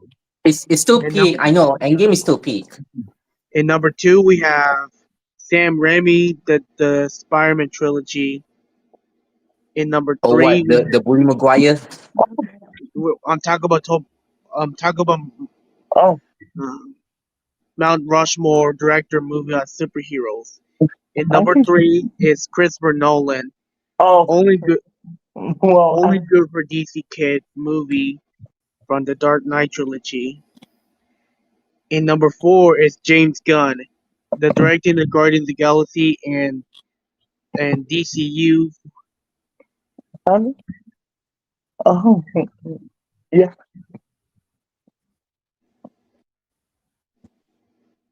The Dark Knight, the best movie of DC Comics next to Superman 2025. Yeah, I agree. The Dark Knight is my favorite Batman movie. My second favorite Batman movie. Dark Knight is good, please. My second favorite Batman movie, if you guys are wondering, my second favorite Batman movie is the Batman 2022. Superman 2025, one of my favorite movies in 2025. This movie is better than Snow White 2025. I agree. That movie was shit. And also on top of that, speaking of Snow White 2025, do you know what really pissed me off? My mom invited my mom and my family. They invited my girlfriend. To watch that movie. I'm pissed off. I cannot believe that they actually did that instead of taking my girlfriend and see Looney Tunes the day the Earth blew up. What the hell? Wait, I didn't know your girlfriend. Oh shit, I didn't know. Honestly, when I heard about that, I was pissed. I was like, oh my god, why, mom? Why you have to take her to see a shitty movie? Can you just take her to go see Looney Tunes instead? Like, come on. Just like Shazam over than Dumbo, and back in 2019. I'm sorry? Shazam or Dumbo 2019 is just like Snow White 2025. Oh, yeah, that's right. Yeah, the incident. Yeah, you're talking about the time that my mom forcing me to see Dumbo 2019 instead of me seeing Shazam. But that's old news. That's old news. And that was the old news. Yeah, and by the way, to this day, I only watched Dumbo 2019 one time, and that was in the theaters, and that was it. In 2023 is Little Mermaid remake. Worst Disney live-action remake I have ever seen in my goddamn life. I mean, the Little Mermaid. I forgot about that. I forgot to say that. Joker 2. My God, it's the worst movie. You could have been there in theaters, Joker 2. I saw Joker 2 in theaters. The reason why I saw it was because not Joker 2. I was excited Wait. Now, guys, believe it or not, the reason why I saw Joker 2 in theaters, it was because I was very excited for that movie because I love the Joker movie. But when I saw that movie in the theaters, it was a big slap across the fucking face. I was the only one with my grandma. The only thing I can say about that movie, it was like a big, huge foot stick straight to the ball. Even though, because why you think that I with my grandmother while watching an IMAX? You saw Joker 2 in IMAX? Yeah. That was yeah. I was there in IMAX. While watching Joker. Wait. Yeah. When I was watching in theaters, in IMAX, but I was not alone. I was my grandmother. That's why I take care of her. To watch Joker 2. Oh my fucking lord! I gotta say this. I am so glad I did not saw Joker 2 in IMAX. Oh my fucking god! Imagine that in IMAX. Oh my fucking No, I'm not kidding. god! I don't know why I'm watching this film. So, but I think the last bad IMAX movie that came out before Joker 2 was Hellboy 2019. Oh, the reboot. Yeah, Hellboy 2019. That was David Harbour. Yeah, that movie was bad, dude. Like I didn't watch it. I watched clips of it on YouTube, and my god, it looked it looked so bad. I get why, but it's a reboot, but I know. But what about the Hellboy, the Crooked Man? Hellboy, the Crooked Man.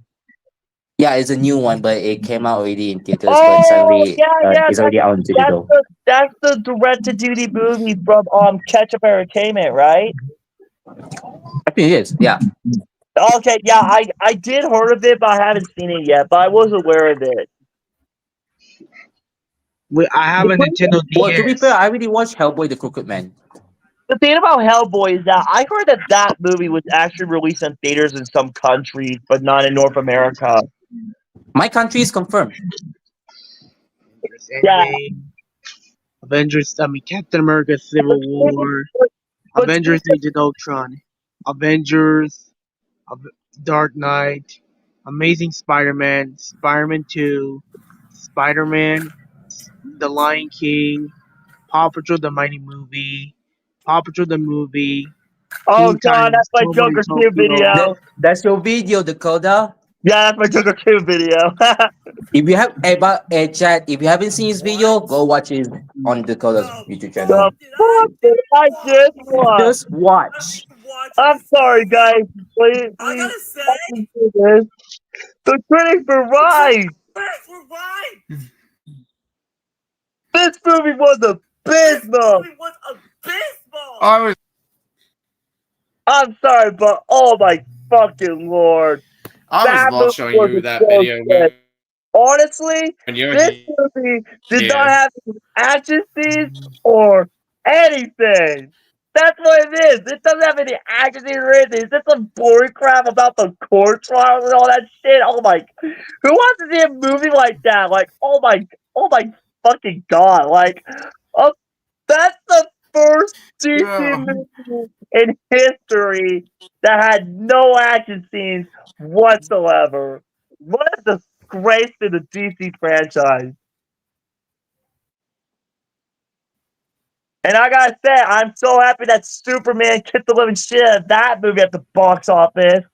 Well, even though it came out a year later, but I'm so happy that that movie kicked the balls out of Joker 2.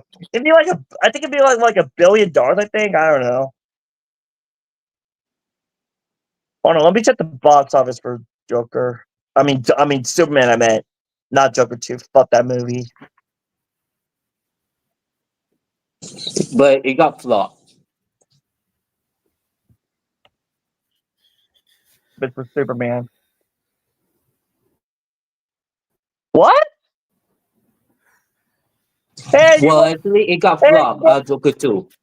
Hey, you won't believe this. I checked the box office for Superman 2025.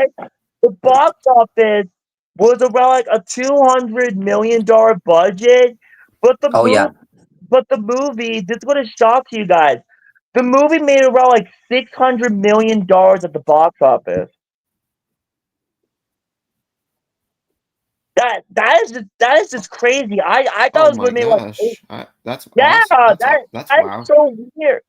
That is so weird for a fact that movie got so many outstanding reviews. Like I thought the movie was going to be like $8 million at the box office, but because like here's the thing: when I saw Superman in IMAX, an Amazon Access early advanced screening showing of Superman in IMAX, the movie theater was literally half full. The movie was almost sold out.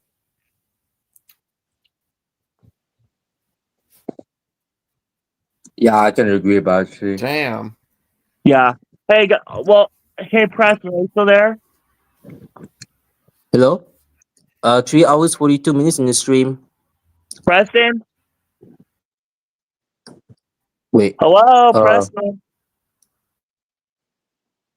Wait. Yeah, Preston, pretty it's like 3 hours 42 minutes in the stream.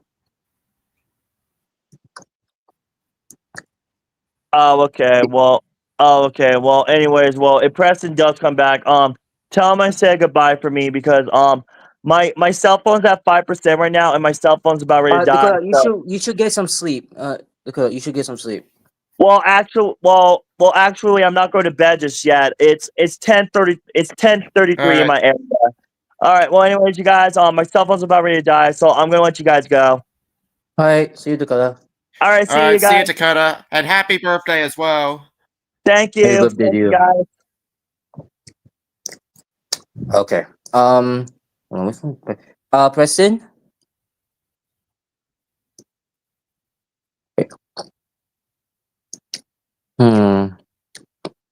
No thing you cannot hear.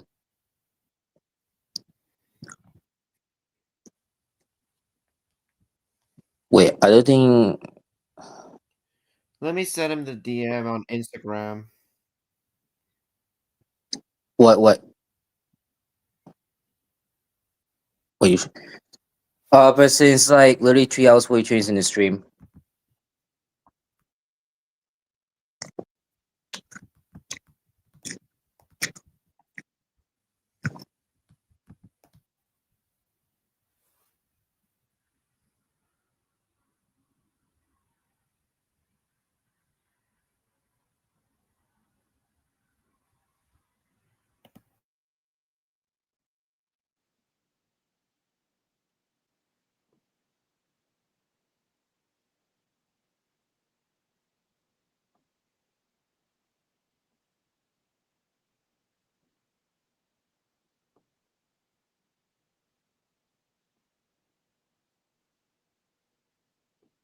I think I'm gonna head right now, but I need to get some rest. So I'll see you.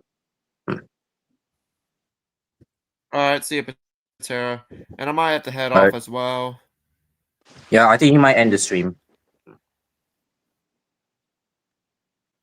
So yeah, I'll see you. So.